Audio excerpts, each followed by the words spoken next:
This is the Morning Tailgate. Deuce! Goodbye! Into the end zone! 60 yards! Touchdown Raiders!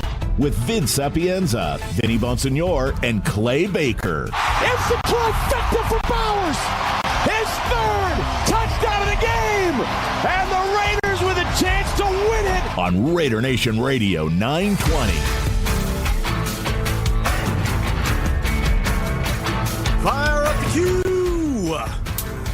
Grab a beverage or two and settle in. This is the Morning Tailgate on Raider Nation Radio 920. The flagship for the Silver and Black. Vince Sapienza, Vinny Bonsignore, and Clay Baker. Coming to you live from Las Vegas to Houston. Here on a Friday, August 21st, 2026, in the hours following Raiders preseason game number 2. A comeback victory for the Raiders against the Texans, 22-20. Their first preseason victory almost 3 years to the day. First one since 2023. The leading quarterbacks for the Raiders that day, Aiden O'Connell, Jimmy Garoppolo.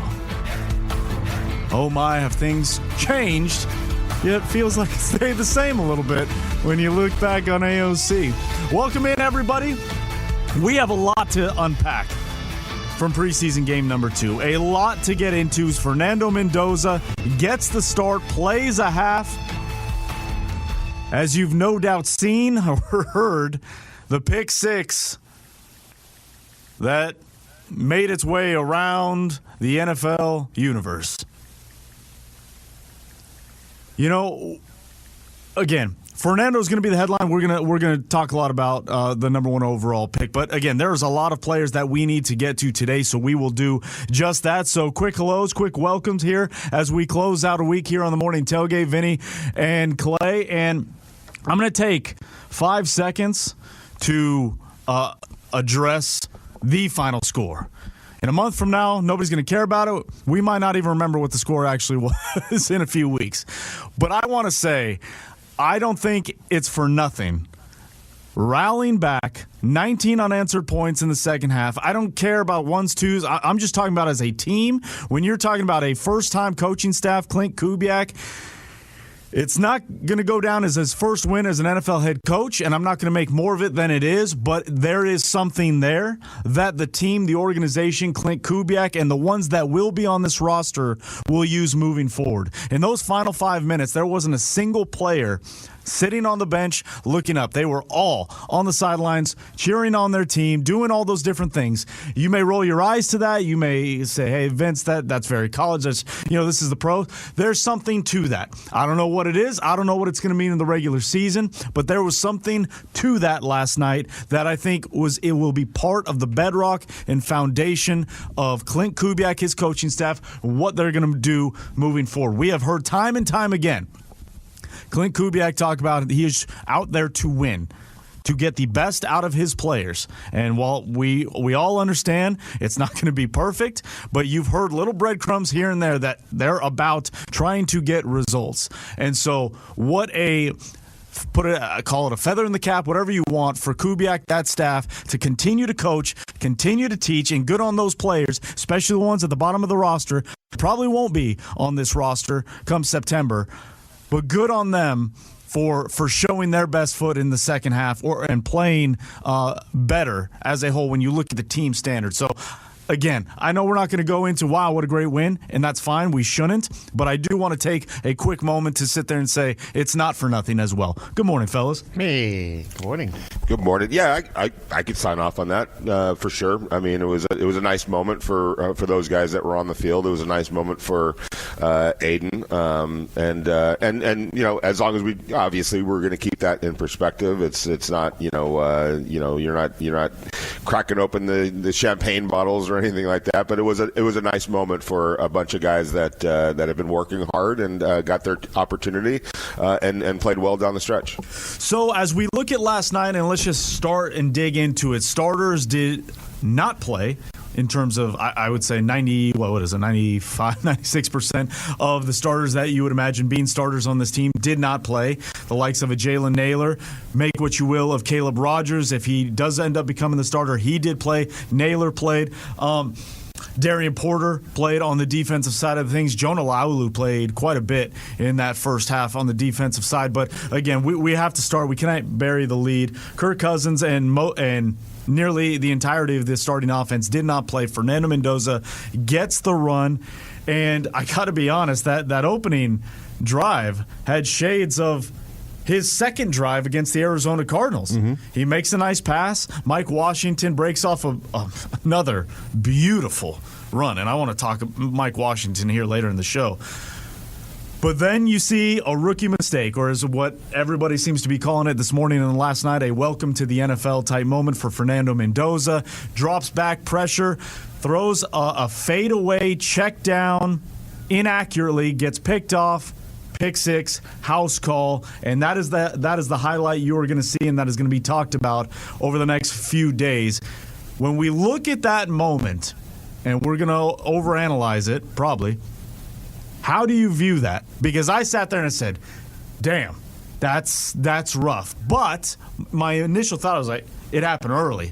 Let's see how he responds. And I thought him reeling off the next 6 completions was a great response. Obviously, he had 5 drives that only resulted in 3 points in that first half, so you're left wanting more there. But in terms of the incremental steps, it wasn't perfect, definitely wasn't pretty, but I still categorize it as progress. I do too. I liked the response quite a bit.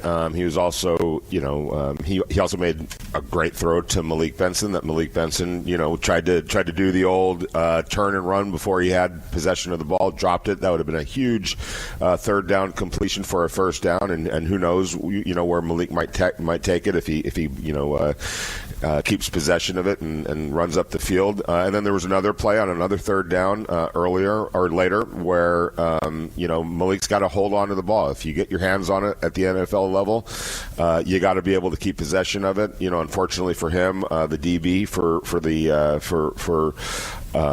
the Texans poked it away. That was another, it wasn't necessarily a drop, but it should have been a reception. It should have been a third down completion for a first down. The drive should have kept going. And if those 2 catches are made, the numbers look a lot different, basically. It doesn't take away what happened with the pick 6 interception. That was a great learning experience for Fernando, and one that he obviously wants back. A throw and a decision. Everything was bad. The decision to throw it to Mike Washington right there was the wrong decision, and then he compounded that by making a bad throw. As he said, the teeniest mistakes at this level can lead to catastrophe. That's exactly what happened. But the response was good. He never wavered. And we were talking about this in the press box. I never felt like he wore that for the rest of the game or even immediately afterwards. He processed it, digested it, just like we said, and then came back out ready to play. And I thought played reasonably well in the face of that. And I think that goes along with the resilient nature that we've always heard about Fernando Mendoza. And this is something that is now we're seeing it in real time. And after, the pick 6, he goes off to the sideline. Max Crosby goes over there to slap him up a little bit and to give him some support. And I think there's an overriding fact that they feel like, we see adversity coming. We see how these learning moments can be taken from negative plays, but we see that he doesn't repeat them. He continues on and he continues to attack downfield, and not in a way that is in a hesitant manner, because eventually another drive after that pick 6, he was able to at least lead them to a scoring drive. So you could see these things adding up in a very positive manner, but especially his ability to continue to be resilient and not let one horrible play hang over him for the rest of the game. I'll be honest, I was disappointed in terms of Fernando not getting any run with the ones offensive line. I thought it showed itself quite a bit with those 2s in terms of, you look at the sack that Caden McDonald, and I feel like all of Raider Nation kind of winced, not just because of the sack, but because Caden McDonald was a guy that we were talking a lot about leading up to the draft with that second-round pick. Yeah. Right? So in terms of that defensive tackle, et cetera, I'm not going to go too far in the past, but, you look at a play like that where Caden McDonald doesn't get touched in the A-gap. center guard, don't touch him. It's just as a free pass to your franchise quarterback. So there's moments like that, man, you really wanted to see what it would have looked like. I don't know again, the result I don't care about. I still think Fernando looked fine. I think there were a few passes where it showed off his elite arm, elite timing, and elite accuracy. Maybe no better than his first completion of the game to Jalen Naylor for 22 yards. I mean, it was an absolute BB. I think even Troy Aikman on the call was like, "Whoa, that's a lot of heat coming in a preseason game, right?" So I think it's very obvious the talent is there. We've seen the flashes, but now I go back to what Kubiak told you, Vinny, after the joint practice, right? We have to see more of those consistently. And I'm not necessarily talking like wow plays like a 22-yarder, but it's the give and take of the NFL. You have that play, 2 plays later, you're throwing a pick six. It was a rough night for Fernando in that ilk because that's the one that's going to live in his brain probably for a little bit, even for someone who moves on fairly quickly. It's going to resonate there for a little bit. And I think for the fact that, he wasn't able to get points on the board in 4 out of the 5 drives is also going to, it's a learning lesson. I think there was a big expectation he was going to take a big leap. I know. I said it yesterday. I was expecting big numbers from him, right? And that didn't come to fruition for one reason or another. You pointed to the 2 Malik Benson drops on third downs that would have extended drives, and hell, might have even been a touchdown on the. I think it was the last one, where he had the edge on the DB. So there's a lot of woulda. That was the first one. Yeah, that was the first one. Yeah. Okay. So there was a lot of woulda, coulda, shouldas in that aspect. Again, I look back and I rewatched some of the first half after I got home last night, and again, I thought throws were good. Nothing overly spectacular. He only really uncorked it one time over the top, which fell incomplete.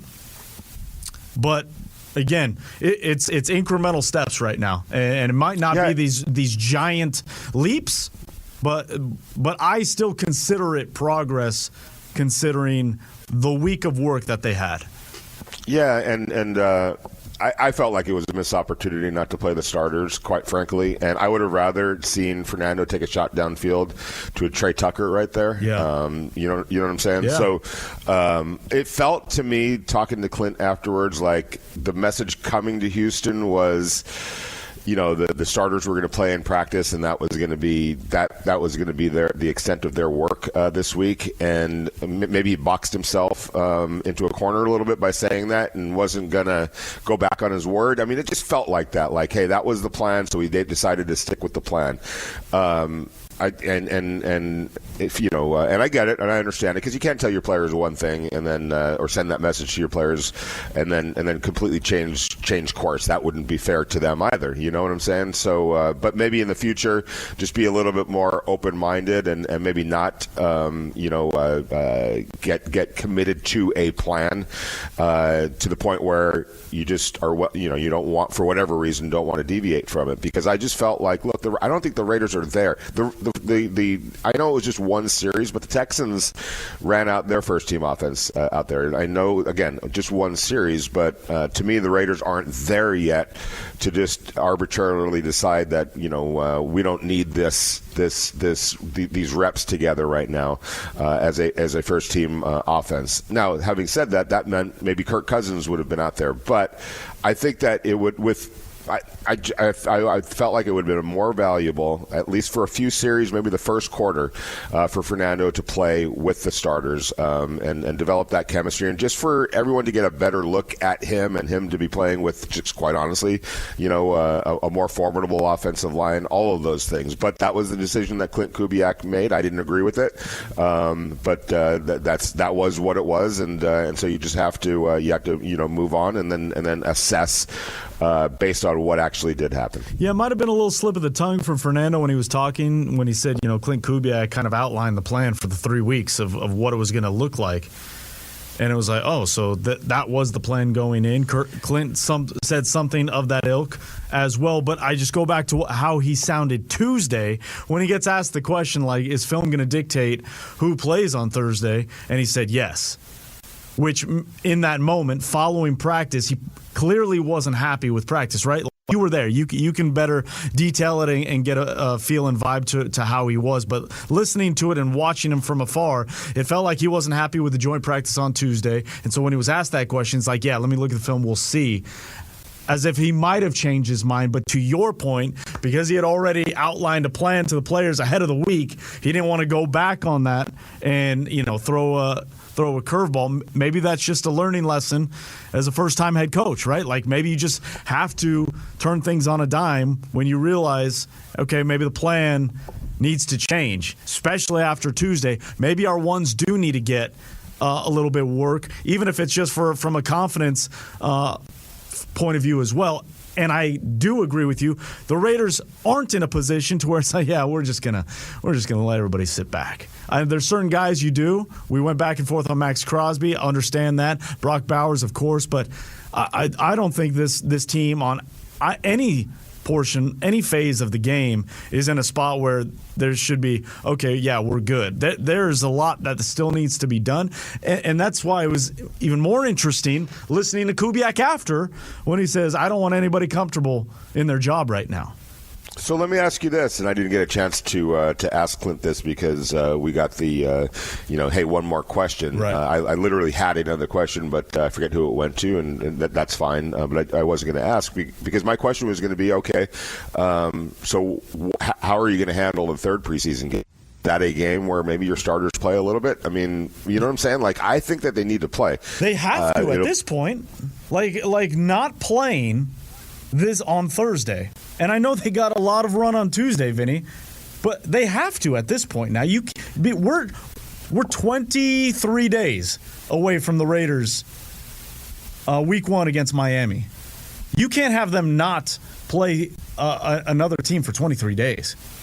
And I was going to caveat it by saying, or preface it by saying, there is no joint practice next week against the 49ers, right? So there is no, hey, the joint practice becomes the game for the starters. You don't have that opportunity. So, but it's very unusual for teams to play their starters in that last preseason game. But to your point, I think it's something that they should consider without question. Clay, I think they have to. I mean, at this point, because you go back to when the starters last played, that's now Tuesday. Let's say I said 23, 24, 25. That's 26 days, nearly 4 weeks before you're going to try and knock off rust against the Miami team, regardless of what you think of Miami. It's another NFL team standing opposed to you where things matter. Okay, so do you want like another 20 to 25 plays with the first team? I mean, because now you got to put a number to it. Like how much do you want to see? I'm just, I was really expecting like you to more starters in preseason week 2 because I don't like doing anything in preseason week 3. But now it's almost like you have to. But now you got to put a number to it. I mean, and again, and I know that the masses didn't see this, but Clint explained it as such that joint practice was the game, right? And there was a lot of great work. So when Clay says he doesn't want the starters playing in that third game, normally I would agree, but I don't know. I don't know that the Raiders are there yet. That you could just waste an opportunity for some game time reps in that third for your first team in that third game. And it doesn't even have to be Kirk, to be honest with you. I would honestly rather see it be Fernando. With the first team offense. Mm-hmm. I'm down with that. Yeah, I don't disagree with that. I'm just sitting there looking because he treated the joint practice as a game. Fine, totally good with that. But that joint practice is officially 26 days away from week 1. Just shy of 4 weeks, a month between that time. I just don't think this team can afford to not play that long. And by the way, Clint was given an opportunity to just say, hey, yeah, Kirk's the starting quarterback. He didn't. So I mean, if that's not just coach speak, which it might very well be just coach speak, trying to keep everybody on their toes. If there is a legitimate, thought by the Raiders, by Clint Kubiak, of hey, this quarterback battle is still open in my eyes, then one or the other or both deserve an opportunity to go out there and put their best foot forward. And I'm glad you brought that up because that was my next point. If you're going to say that, right, coach speak or not, you got to give him the opportunity to win the job, right? Like he said a week ago, it's Kirk's job to lose. Well, he can't he can't win it if he's not playing, or maybe he can, depending on what the nation thinks and the coaches thinks about Fernando Mendoza's performance. 702-365-9200 is the number. What are your takeaways from preseason game number 2? How does your vision, your thoughts on one Fernando Mendoza change after his first half performance? 8 of 15 for 86 yards, a quarterback rating of 42.5 against the Houston Texans. 702-365-9200 is the number. We want to get your calls. Raider Nation, this is your time to air out your grievances or quell the masses, because there was a lot of it wasn't a good place to be on Silver and Black social media last night in that first half. Down 17-0 in the first, down 17 in the first half. Not getting what you wanted to see out of Fernando Mendoza. Are you worried? Are you concerned? Or is it just another step in the process? We want to hear from you. Alex Eschelman will be joining us of KTNV. Coming up in hour number 2, Chris Thomas, Super Bowl champion. Coming up in hour number 3, and Q Myers of Unnecessary Roughness here, Raider Nation Radio 920, and Locked On Raiders will be joining us also in hour number 3 to get his perspective. Raider Nation Radio has been live and boots on the ground in H-Town, Houston, all week long, doing fantastic work, wrapping up our coverage here on a Friday and doing so on the morning tailgate, getting your thoughts, reactions, and things of the sort. Your calls, your texts coming up next, but first.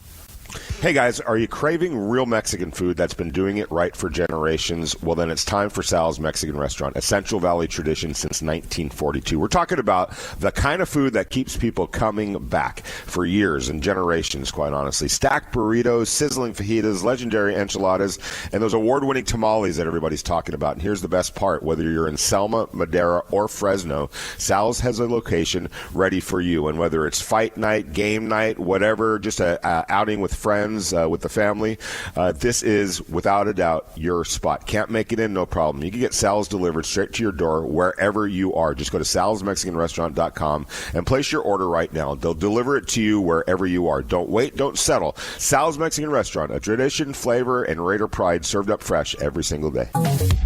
Vince, Vinny, and Clay want to hear from you. Call or text the show at 702-365-9200. Now, back to the morning tailgate. Shotgun snap. Texans come with 4. Mendoza in the pocket. That is a dart to Naylor at the 35. Angle into the middle 40 and chopped down at the 43-yard line. 23 yards on a laser. Mendoza at the Texans 25 with a play fake. Backpedaling, fires over the middle. Intercepted! Wade Woodhouse for the Texans across midfield, far sideline 40. Mendoza giving chase at the 30. Woodhouse to the 10, beats Mendoza. It's a pick 6 for Houston. Jason Horowitz on the call, Raider Nation Radio 920. I know we're talking Fernando Mendoza. I thought he was going to catch him. And then just that last little bit.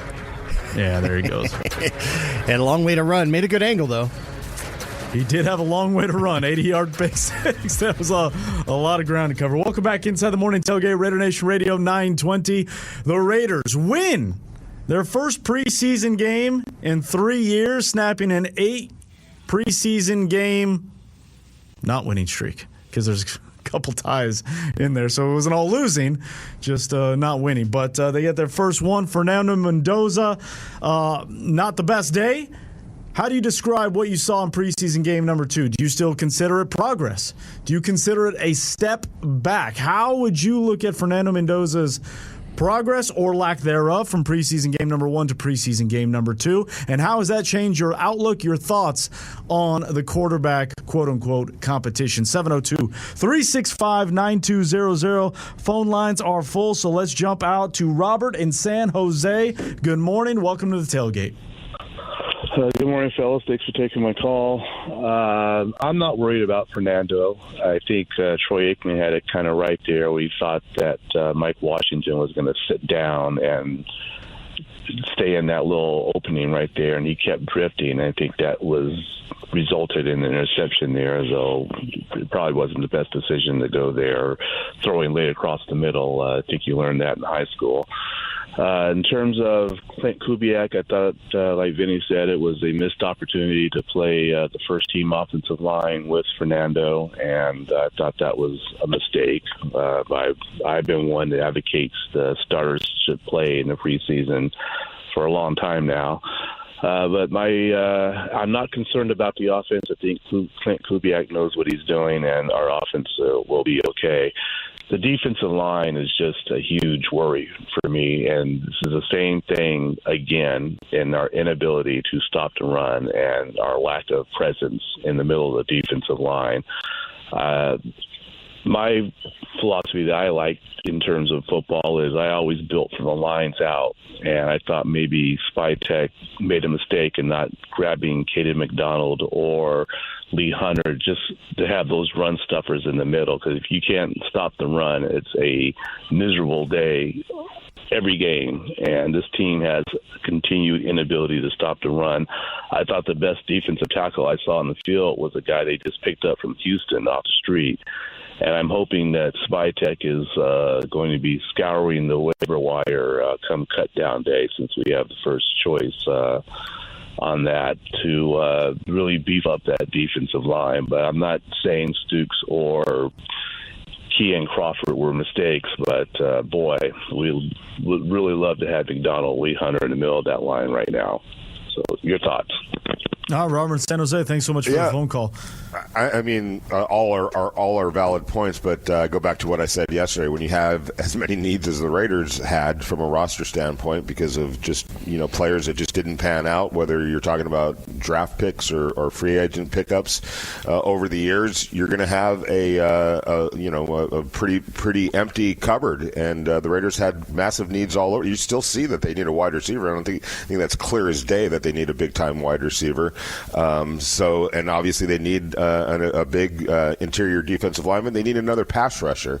They still have needs, and the problem is when you have that many needs, you can't get to every one of them in one off season or even a couple of off seasons. Quite honestly, I mean, now when you think about it, though, to me, Traden Stukes had a nice game last night, and I think he showed a lot of why he was there. They decided to go with him with their second round pick. They could have gone in a bunch of different directions because they had a bunch of different needs at that spot, and that's the direction that they went.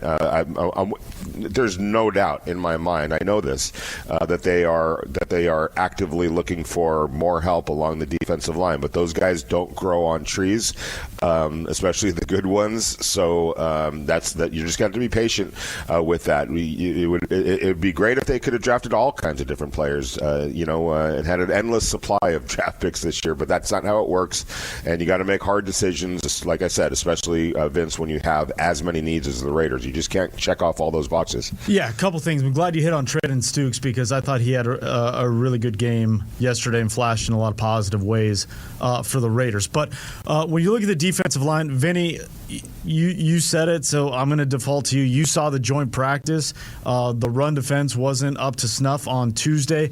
Hard for me to sit there and say the D-line was bad last night because the ones went against the Raiders' D-line twos. And if your ones on the D-line are already thin, as it were, it's not really surprising that your twos, when the ones aren't starting, are going to get gashed a little bit. So those twos are going to have to play this year. Well, that's what I'm saying is like that wasn't the you can't truest use form the of excuse, not that you are at all. Yeah. But anyone that's making the excuse, well, it's our second team defensive line. Yeah, that second team defensive line is going to get a lot of run because it's going to be a rotation. So there you go. Well, that's what I mean. So it was more of the same from what I heard and read and listened to Clint Kubiak talk about the D-line at the joint practice. It was just more of the same. So I agree with Robert that it is a concern right now. You have to plug those gaps. I will say Fatukasi, the guy who just showed up, that dude had the best burst off the defensive line of maybe any player I've seen not named Max Crosby in years for the Raiders. I mean, he was immediate. He clearly knew the snap count for the Houston Texans because he was all over. He was getting penetration. I liked what I saw out of number 63. I don't know how that translates with the ones in the regular season, but I can tell you on the D-line, really loved what I saw out of that guy right there. And then he asked one more. What did Robert hit on that I am now blank? Oh, Mike Washington, the pick six. I am not. I hope you're hearing me loud. Making an excuse for Fernando Mendoza. But that play where Fernando says there was miscommunication between him and the running back. Even Troy Aikman on the broadcast says it looks like Mike Washington was probably supposed to sit, and he continued on his route. Yeah. It was a bad throw. It was a bad throw all the way around. Shouldn't have made the throw no matter whether Mike Washington sat or not. But that is the exact same quote-unquote mistake we heard and saw week one in the preseason against Arizona. If you go back and you watch Fernando's first incompletion in that game against the Cardinals, it was what looked like, at face value, a hospital ball to Mike Washington. But after the game, Mike Washington told me, saying I should have sat on the route. I kind of set myself up there for failure. I should have sat on the route. I kept going. So if that holds true again for yesterday, I'm not saying Fernando's not at fault. He still shouldn't have thrown the ball, but that's where that learning curve sometimes gets steep, and that's where the margins of error in the NFL are so thin, because that simple mistake, if you don't correct it from week to week, it's going to burn you, and it did for an 80-yard pick six for the Raiders. Yeah, and I think the original mistake was just making the throw, picking out Mike to throw the ball to right there. There was somebody that was open on the flat. You could see it in the press box, clear as day. That's where he should have gone with the ball, and I think in retrospect, that's where he would have gone with the ball. But sometimes you don't have the luxury of really making that decision right then and there. Right. The fact that he mentioned it afterwards, I think, was a positive sign. Like, look, I saw the guy too. That's the beauty. He's like, I saw it. I just didn't make the right throw. And he was, when you watch the replay, and I came back to the hotel and watched the game again last night. Somebody was barreling down on him. He made it. I'll tell you this, man. This is. There's a lot to like about Fernando Mendoza, and I have less than zero concerns about him whatsoever. So, flat out, straight out. But his willingness to stand there in the pocket and make throws when he's under duress is something that's going to be pointed out for a good long time. He's a big, tough dude, for all as nice as he is. And there were a couple times where he held on to it, knowing that he was going to get blasted, but letting the play in front of him play out just one tick longer in order for the wide receivers to do what they got to do, and that's something that's pretty admirable on Mr. Mendoza. Juan in Las Vegas, welcome to the tailgate. What do you got for us? Hey guys, good morning. Happy Friday, and it's always better when a Raiders victory is always upheld, even if it's preseason. It's always a good day. As far as Fernando Mendoza, no concerns. It was the Houston Texans defense who, according to NFL media and media across the board, that's probably going to be the best defense in the NFL. He stood tall. He made a mistake. He came back. A couple of drops hurt him, sure, but he still looked fine. I have no problem with it. I want to clear something up because not to disrespect anybody, nothing like that. If I have to hear one more time, because I swear, it's like I was listening to the last caller. It's like listening to my brother last night when he saw Caden McDonald get the sack. He's all, remember, I wanted him. And I'm like, all right, bro, you got to understand. Let's say we did bring him in. Who is he going to be playing next to? Now compare him to that Houston defensive line, first string, second string. That's a pretty deep line in Houston. I'm not saying that he wouldn't have the same success, but let's give credit to our second rounder because he had a freaking awesome game too. So regardless of the situation, I think people still have to remember, we picked number one for a reason. We had a lot of holes going in. Mm-hmm. We're not going to get a home run swing in one offseason. I don't want to hear, well, you had all this money. Why couldn't you? For free agency, it's a two-way street. You have to pay the guy, and the guy has to want to come play for us. It didn't work out. We drafted the way we did. I like the improvement what we saw last night, especially in the secondary. I thought it looked fine. I have no concerns about Mendoza. I have no concerns about Mike Washington. I have no concerns. The only thing I would say, yeah, I was a little shocked the starters didn't play last night. I wish they would have played. I think that was looking forward to see, all right, let's see how our starters look. And now I'm kind of on the boat like, well, if we're going to start them, can we at least start them at least a quarter against the 49ers next Thursday? I don't know, but that's up to coach. But overall, no concerns about Mendoza. I'm loving the improvement on this team little by little. The only thing, those special teams penalties, guys, we got to clear those up. So hopefully they get some answers as the weeks go forward. Thanks, guys, and have a good weekend. Juan in Las Vegas, thanks for the call. Joe DeCamillis was losing his mind on the sideline the entirety of the night. Rightfully so. He was I mean, I just, you look at that first penalty of the game on special teams. A.J. Cole bombs an absolutely gorgeous punt. 60 yards. Gets down at the, what was it, the 4? Yeah. 4-ish? There's 6 Raiders there. And DeCameron Richardson, who goes out of bounds, decides to be the guy that touched the ball.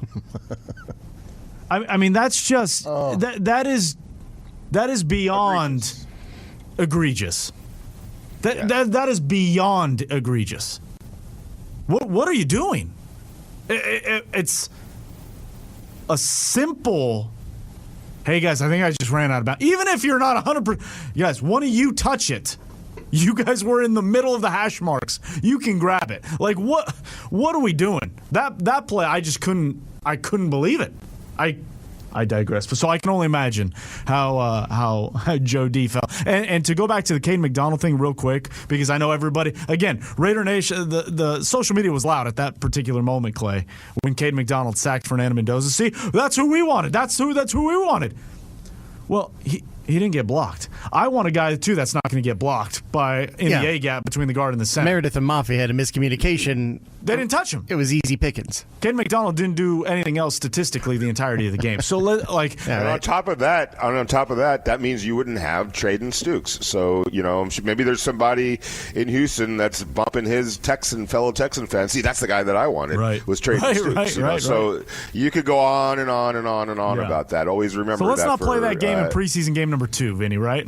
yeah, because it's almost it almost feels like you're saying that with the assumption that you would still have Stukes as well. No, you wouldn't have Stukes. That's the whole point. So, and also, real quick, thumbs down to the penalty on Jermod McCoy right there. That's just the referee. And I was up at the press box. I go, does this referee not understand that we've got stories to write? We wanted to see Fernando in the 2-minute drill right there, and he just takes it away on some dumb penalty that doesn't even need to be called right there, on Stukes. Otherwise, there's a punt, and Fernando has 2 minutes or so, a minute 50 or something, to go end that first half. That would have been, from a writer standpoint and a media standpoint, you want to see him in those moments right there, right? So knowing that he wasn't going to play in the second half, number one. Number two, as far as McCoy goes, it's just the NFL is a really high level, and there were some really, nice throws that were put only where his wide receiver was going to get it, because to me, McCoy had some really good coverage even on the completions that he gave up. I was like, okay, he was where he needed to be, and sometimes you just have to tip your cap to the other team. You can't. There's not anything more that he could have done other than maybe I don't know what he could have done, but because it was just really good play by the other team. But he was where he needed to be, which to me it continues to be a positive for Jamon McCoy. I want to get more into Jamon McCoy, the Raiders' 4th-round pick, coming up in a little bit, but the phone lines are abuzz. We'll get to more of your calls coming up next here on the Morning Tailgate, Raider Nation Radio 920. You can always catch up with the Morning Tailgate 24/7 for streaming and podcasts. Get the LV Sports Network app, free to use and download. Now, let's get back to the Morning Tailgate. Mendoza back to throw. Plenty of time. Looking left. Now fires near side. Caught Benson at the 40. Leaps into the air in front of the defender to make the grab at the 41-yard line. He beat the safety, Kayvon Merriweather, for 18 yards. The rookie out of Oregon moves the chain.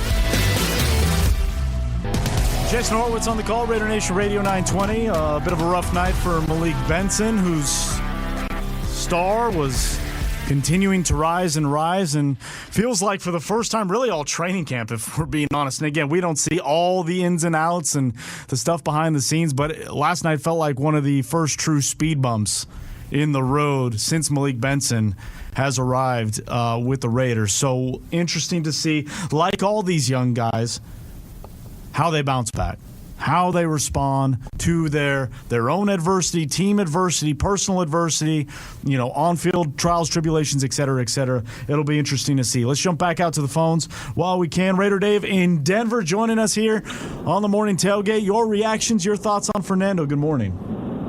Hey, good morning. I thought he did about as good as what I figured he would. I think a learning point, you got to have those mistakes in order to learn from them. And I think both him and the running back did so.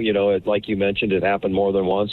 And that's going to be a real focus going forward. Whenever they have that kind of route, there's got to be more discipline. And I think that's how you learn that is going through that. Now, it's not Monday. I understand that. But, man, pay homage to the mamas and the papas with Victory Friday. But, the discussion you guys opened up with earlier, what prompted me calling in, I think is a great one about how they move forward and who do they play against the San Francisco 49ers. And I wouldn't imagine many of the teams across the league are really going to play many of their top-tier starters for fear of, injury or whatever. And you've also said in the past that this team is not deep. So to me, I think part of the argument that I don't think has been disclosed yet is what are they really looking at to fill out the 53? I think 49 or so of them are already set. So you've got maybe a wide receiver here and there. You've got, to set up the practice squad. But there's got to be some more film, some more reps that they need to see from some of these C players that they really want to see become B players and fill in where they just don't have that kind of depth. And I think as far as playing the ones, and I totally agree with that. As much as you can give the offensive line would be great, but since it is thin, how do you risk injury? But with these guys, don't they really want to see how well they will do to make this roster when they're not the ones to go against the best competition they can? And I get it, we don't really know who is going to play or not play from Frisco, but I guess if you want to go ahead and make the best determinations moving forward to give yourself the deepest and best players possible, I almost think you have to rest the ones to go ahead and get more time with these other guys to get a real good look at who's going to make the squad. I mean, you can do both. That's how I look at it. I think you could play your starters for a quarter, let's say, and then get you have 3 more quarters to take a look at some of those other players as well. I mean, knowing the 49ers and the injuries that they've been dealing with, and now the bad luck that they've had dealing with injuries, I do wonder if they're going to just say we're not putting anybody out there right now in this last preseason game, but who knows? Clint, I mean, they're a very competitive bunch up there, and I remember a couple of years ago when the Raiders went to play up in San Francisco. I want to say that they had their first team guys out there, and they were running a lot of the offense that they were going to run in the regular season, much to the chagrin of John Gruden. He wasn't happy about that, but so we'll see. But I think this is more just about the Raiders, and I think getting the starters, the starting offensive line,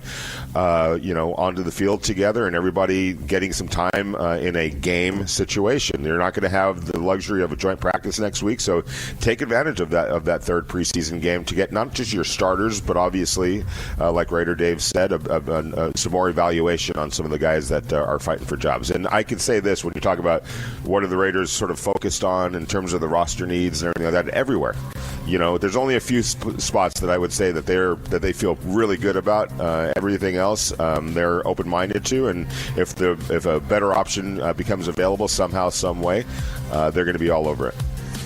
Raider Dave, thanks for the call. More calls on the way. We want to hear from you. 702-365-9200. Hour number 2 here on the Morning Tailgate rolls on. This is the Morning Tailgate. There have been plenty of other coaches, but why not us? Why not this staff? Why not this group of players? I look at it as what a great challenge. We're going to be about the work. He is back, baby! And the Raiders regain the lead! With Vince Sapienza, Vinny Bonsignor, and Clay Baker on Raider Nation Radio 920. Flying through into hour number 2 here on the Morning Tailgate. It's Raider Nation Radio 920. Vince Sapienza, Vinny Bonsignor, Clay Baker. Live from Las Vegas to Houston, the Raiders win their preseason game number 2, 22-20 in comeback fashion. 19 points unanswered in the second half. Aiden O'Connell, a 1-yard touchdown run in the final seconds to come away with the Raiders' first preseason victory in 3 years. Akon and Young Jesus. Great moment for Aiden. Great moment for those players that were out on the field. But the overarching theme from the game that is the performance of Fernando Mendoza, how that plays into his future. Clint Kubiak still not definitive on who his starting quarterback is, at least when asked yesterday. Went on to say no job. He doesn't want anybody's job to feel comfortable, even at this stage. Plenty of work to do, plenty of reps to go. And as we kind of continue the conversation of, I think we, at least in this particular facility, boys, we agree. Like, we think the starters should have played, at least some, in preseason game number 2. They did not. What does that mean moving forward? We want to hear from you, 702-365-9200. But as it pertains to the starters, I thinking about it, I go back to, what Kubiak said a couple days ago. There's a lot of young guys on this roster that need a lot of reps because those young guys are going to be helping us during the regular season. So when you look at it from that vantage point, Vinny, in terms of his plan and what he's looking to accomplish, right? Like, there's a lot of, we talk about a lot of new, a lot of young, and maybe Kubiak just felt like the most important thing on a day like Thursday on the road in Houston was to get as many reps for those young guys as possible, knowing that in the regular season they will be called upon, ready or not. Yeah, I think more than that, Vince, is just that was the plan, using Tuesday's practice to get the starters the bulk of their work. I just disagree with that because I think that they're. Heck, I mean, when we're talking about young players, this whole team is young. Outside of the quarterback, and you take his age out of it. We're talking about Kirk Cousins, obviously. You take his age out of it, it probably drops it down. It does drop it down even further. I would say that they're among the top, they're youngest. Top 6 right now. They're top 6 right now with Kirk Cousins. Right, exactly. So you take him out of it, and they're what, 4th, 3rd, or so, maybe even the kicker. How's the kicker? 35. So there you go. That kind of scales it a little bit, right? So anyway, long story short is the whole team is young, and even the starters are young outside of a couple of guys. 32. Very young. Sorry, right? Matt Gay's 32. But, yeah, your point still stands. What I was saying, though, is that when I agree with what you're saying. Yeah, totally agree with what Kubiak was talking about his plan and setting forth a plan, he probably looked at this week. He's like, I'm going to give the starters their run in the joint practice, and what an opportunity that is in preseason game for the young guys, the guys that aren't, quote-unquote, established or will be major contributors. We need to get them as many reps as possible. So when I hear Fernando say, a plan was put in place of what the preseason was going to look like, I'm trying to connect dots, right? From afar. Right.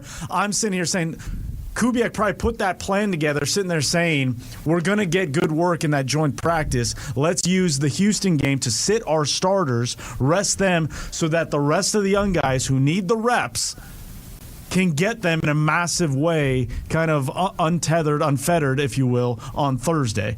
Now, again, looking at how it all kind of unfolded, you sit there and hindsight's 2020, you're like, man, maybe the starters could have used a little bit more to get online. Regardless of the score, regardless of how it looked, just maybe a little bit more online, or even in just Fernando's case, because it is a very distinct and different situation, he needs some of those starters around him. I also think, yes, and we're so hyper focused on the offense. I think the defense as well. In terms of the run fits and the just the run defense in general, they got chewed up again last night.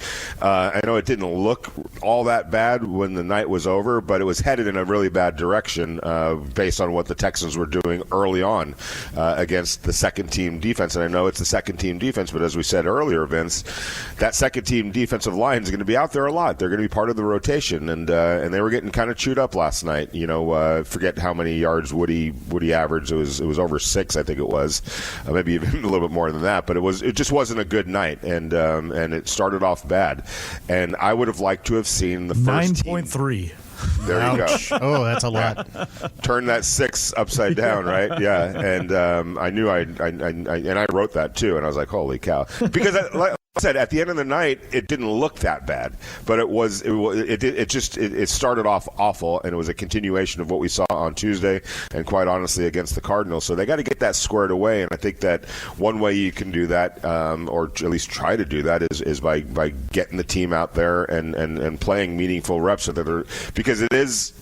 It's a young defense that's also a lot of guys are playing together for the first time. So a lot to work on is the bottom line. I mean, you look at that opening drive, Clay. They were 3 for 3 on third downs. The Houston Texans, and I know it's ones against twos, but needless to say, those guys on the twos are going to be playing. So they were 3 for 3 on first down. You had too many men on the field call on the defense, which, for me, similar to the Decameron Richardson, is just it's a reflection of how everything is starting to go south. Let's button this up. Yeah. Let's button this up in a real way. And sorry, I want to get to the Jermon McCoy stuff because you brought it up late in hour number 1, Vinny. Like the unsportsmanlike conduct call that was called on him. Arguably his best rep in a game as an NFL player in the preseason. And for me, the rule was completely taken. Like the definition of the rule was not there. Like the definition of the rule is standing over a player and taunting.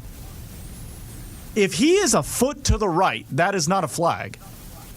He's not looking at the offensive player. He's not. He literally pops up, and he's doing the motion as he's popping up.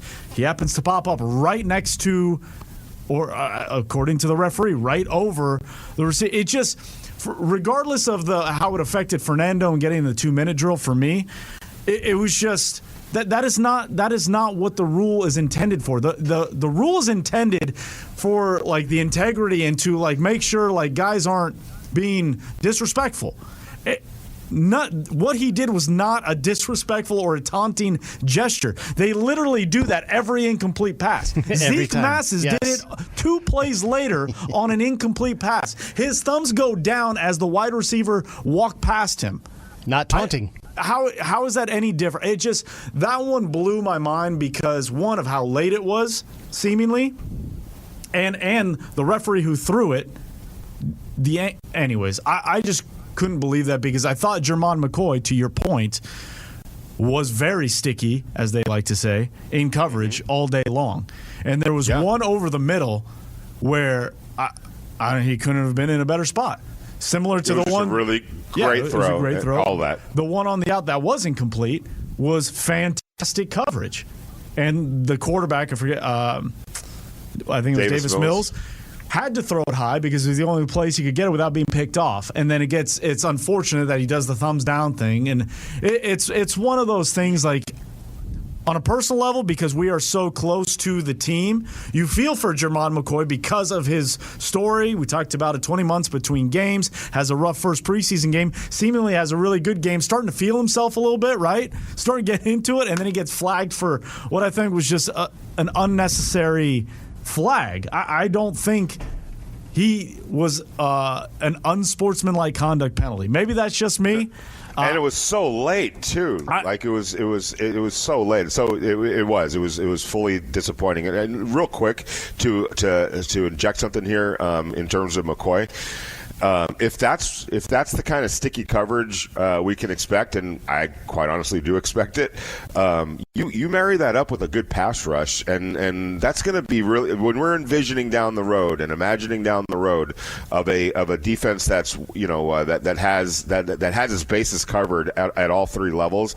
If you with when Max is in there and hopefully down the road or whenever that might be, he gets some help on the other side. If you're getting pressure on a quarterback with that kind of sticky coverage, good things can happen for your defense. And whether it was right, whether it was wrong, Clay, learning moments for all these guys. Yeah, for sure. Like, I mean, just even if it's to the point of you're Jermon McCoy and you take a couple steps toward your teammates and then do it, right? As opposed to just one more adjustment that you didn't know you needed, but you can't make this happen in the regular season, so might as well get it out of the way now. And we heard this week feels like almost, in a sense, OTAs, and bear with me for a second. Okay. A lot of information is thrown at the young guys. Vinny, you reiterated the point of how young this team is. Everybody's young, right? But this week felt like, that the proverbial drinking through a fire hose. You have super intense competition, reality check, so to speak, in the joint practice on Tuesday against a Super Bowl contending team by many opinion. And then 2 days later, for a lot of these guys, you get your first taste on the road in an NFL atmosphere. You get reps, you get all these different things, and you go through trials and tribulations. Fernando's pick six. Jermon McCoy learning what he can and can't get away with. Different things that we have touched on and things we haven't even talked about. But Fernando, after the game, talked about the learning moments of not just Thursday night, but the week in totality. Well, I came away that there's a lot of more learning to do, and that although that maybe he had a lot of success at another level, that this level is a whole step further, and that the margins are so small, and that one tiny mistake can lead to catastrophe. So I want to make sure that best serve my teammates and get better from these experiences. Super self-aware. I mean, this guy is super self-aware of, what'd you learn? I learned I got more learning to do. And, when you have that growth mindset, that's a step in the right direction. I'm not trying to make excuse or make it sound better than last night was, because last night it wasn't good for a number of reasons, but I also don't think it was regression. I consider last night progress, because I don't think Fernando, not to say he's not going to throw an interception again, he will. What I mean is, when you look at that play in particular, he talks about how I see the play. I saw it right. I knew what I want to do. I just made the wrong throw. I just need to make that better decision. He was also asked of how he bounced back and grew immediately following throwing that interception. Yeah, I thought it was great momentum. I thought Jalen made a great catch, and the offensive line blocked fantastic, and pretty sure almost 100% sure it was Mike. Mike had a great run there on the draw play, and so those are two explosive players, and at the end of the day, you just got to get the ball to your playmakers. And I don't think it was pushing the envelope because it was a check down. If it was like a deep shot or something, maybe. But just we're on the same page on this check down. Things happen like that, and I got to be better for my teammates next time. Fernando Mendoza talking about that interception, the pick six in the first quarter, as the Raiders go on to win that game 22-20. And the first thing he said when he stepped to the podium, Vinny, and you were right there, felt sincere to me. He was pumped that the team won the game. Right? Like, yeah, no, right. Two things can be true. You can be happy for the win without question, and he was. He's a good teammate, and he was over there with everybody else cheering those guys on. But at the same time, processed your own performance. That's definitely how. I mean, it's just human nature, right? And be happy with some things that happen, and not happy with some others. And one glaring mistake that the whole world got a chance to see with the pick six. But again, I think the best. I keep calling it a superpower of Fernando Mendoza's. But when he came running back out on the field, did you have any sense that he had that pick six had just occurred?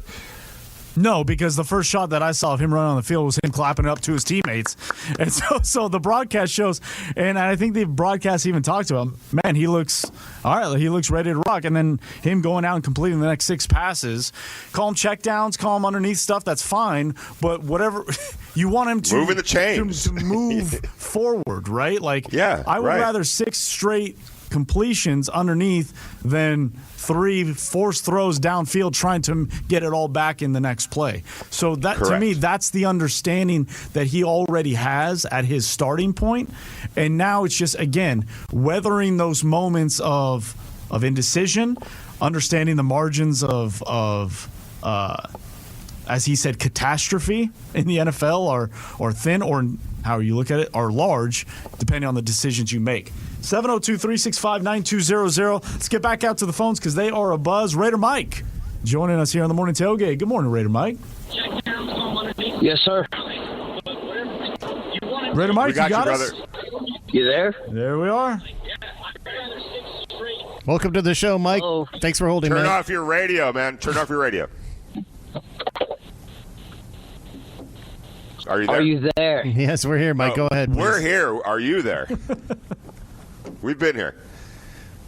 Oh, I think we lost Raider Mike. Let's try that again. All right, let's go out to George from Southgate. George, good morning. Welcome to the Tailgate. Morning, guys. How are you guys doing today? Great. How are you? Pretty good. So, yesterday's game, I mean, it does show that I know, Vinny, you want Mendoza to start. I know the best reps are the starting reps. But these 2 past games kind of shows why that method of letting him sit behind a veteran quarterback matters. As much as I hate the Chiefs, they're a good example of what happened. Alex Smith with the Chiefs. Mahomes sits behind him. Later on in the year, he starts. We all know what happens after that. I'm not saying Kirk is like he's a good quarterback, elite. I can't say really elite, but I will have confidence in him if he wants to win games. But he is a good mentor for Mendoza to be behind, to learn. Maybe by the end of the week, by the end of the football season, he'll maybe play. Why get him hurt now? I'm not saying that Kirk is a dummy, but let him be the test dummy. Let him feel the NFL. Let him get all those pressures. Let Mendoza rest up, stay healthy, and then when we need him, he comes out. And then I had a question for you guys. I have been thinking about this. As much as I hate the Chargers, we all found out what happened with with their center. JPJ actually used to be, I believe, Justin Herbert's center back in college. What are your guys' ideas of a trade between that? Well, a couple things. He didn't play. They did not play with on the same team. JPJ and Justin Herbert. Number one. Number two. I doubt very seriously the Raiders are interested in helping the Chargers out in any way, shape, or form. So I would probably be. I'd probably rule that one out. Plus, they drafted Slaughter in the second round out of Florida, and he actually was a center in college. He's projected to be their long range center, but he was probably going to have to play guard this year, but now he might have to play his natural position at center. And here's the thing about I get get what you're saying about Fernando. Let him learn. A couple of different things. Number one, the Chiefs were an entirely different situation than the Raiders are right now. The Chiefs are coming off 12 wins the year before. They didn't draft Patrick Mahomes to be their immediate starter. They had a starter in Alex Smith that they were coming off a 12-win season the year before. So they had that real. It's like what the Rams are doing right now with Matthew Stafford and Ty Simpson. That's for for totally the future, not for the right now. The Raiders are not coming off a 12-win season. They're coming off a 3-win season that backed up a 4-win season. So there's no expectations, for the Raiders right now. So it's two entirely different situations. And the last thing I would say is this: yeah, the mistakes that you're seeing right now, the mistake that you saw last night, those are mistakes that are probably going to happen in the regular season once he does get out there in real time, in real games that actually count. But to me, you're only delaying that by waiting anyway. So, because those are going to happen. That's how you learn as a young quarterback. You have to go through all those things. It's almost inevitable. I don't know the quarterback that escaped any of that, including a Patrick Mahomes. So, my thing is, you're just pushing that off. I'm not suggesting that he should start the season. I'm not saying that. But the minute the games start losing any kind of meaning, to me, Fernando Mendoza needs to be out there specifically to experience all the things that we've seen him experience so far in the preseason. That's going to only repeat itself when he finally gets out there as a starter in the regular season. So why wait until year 2 to do that when you can maybe just expedite it and get it out of the way in year 1 to help set him up for a better year 2? There's only so much you can learn by watching. You actually have to get out there and play and experience it. What Fernando experienced last night, Vince, was those tiny margins that exist in the NFL, throws that you could have gotten away with in college perhaps.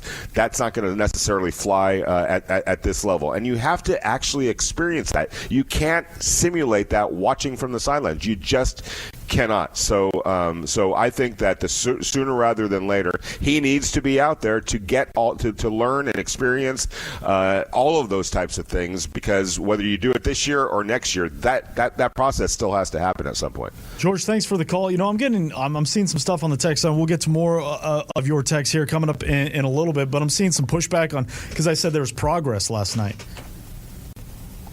By Fernando? By Fernando. Am I? Yeah, of course there was.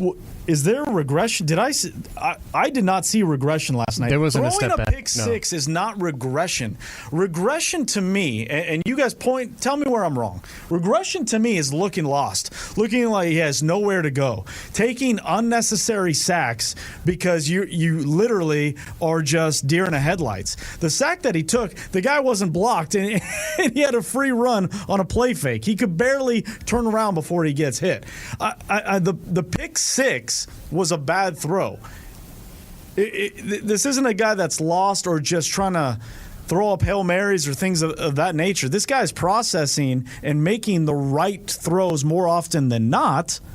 It's not all. It's maybe not an 80% completion percentage right now, but to me, these are steps in the right direction. I don't see this as regression in the slightest.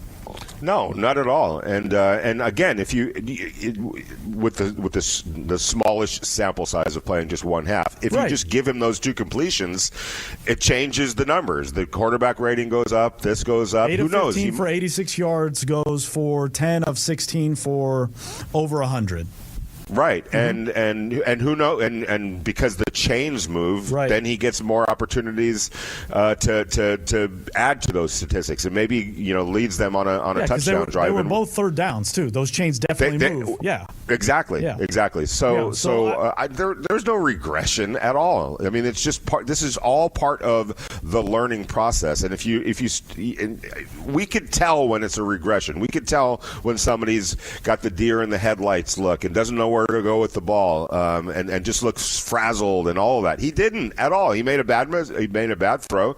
An NFL player took it back for a touchdown, and he immediately bounced back and ended up completing 6 straight passes. Had he gone 0 for 6 after that interception and looked the part of a quarterback that was struggling to deal with what just happened, then I would say, yeah, he took a step back. I don't think he took a step back whatsoever, not even in the slightest. 702-365-9200 is the number. We'll get to more of your calls later on here in hour number 2. Alex Eschelman set to join us here on the Morning Tailgate, but first. Guys, when it comes to your health, when it comes to feeling better, when it comes to your weight and things that maybe aren't going in the right direction for you, maybe you're regressing in those areas and you kind of know it and you kind of keep telling yourself, I know I got to deal with that. I know I got to take care of it. You know what? I'll start tomorrow. I'll start tomorrow. We're all guilty of it. And here's the thing. Tomorrow's run out pretty quickly. And here's even a bigger thing. You have an opportunity right now with CityMD to start taking control and taking back what you deserve, and that's better health, better weight management, all of those things. If you're tired of feeling sluggish, frustrated with your weight, dealing with daily aches and pains, or just not feeling like yourself, it's time to take control. CityMD in Las Vegas offers personalized wellness and weight management programs designed for real, lasting results, but they don't stop there. CityMD also provides advanced pain therapy and primary care, giving you a complete head-to-toe approach to your health. One team, one plan built around you. More energy, less pain, better health, real confidence. And here's the thing. Appointments are filling up fast. So stop waiting. Stop putting it off. Give them a call at 725-255-7246. That's 725-255-7246. Our good friends Andy or Claudia will take it from there. Or just go to CityMDPHP. That's CityMDPHP.com right now and schedule your consultation. CityMD, stop waiting. Start feeling like yourself again today. We'll take your comments and questions on X. Follow us at RNR920 AM. Let's dig in to the Morning Tailgate on Raider Nation Radio 920. They're heading towards the line with 22 seconds. O'Connell, he is at the line of scrimmage. He takes the snap. He's trying to push it into the end zone. He gets the push. Oh, if he's not there, they got to unpile. No signal yet. No signal. There it is. Touchdown. There it is. With 9 seconds on the clock, the tush push for AOC. And the Raiders march down the field 96 yards to try and win it here in Houston. It's time for Alex Eschelman from KTNV Channel 13. She joins the Morning Tailgate on Raider Nation Radio 920.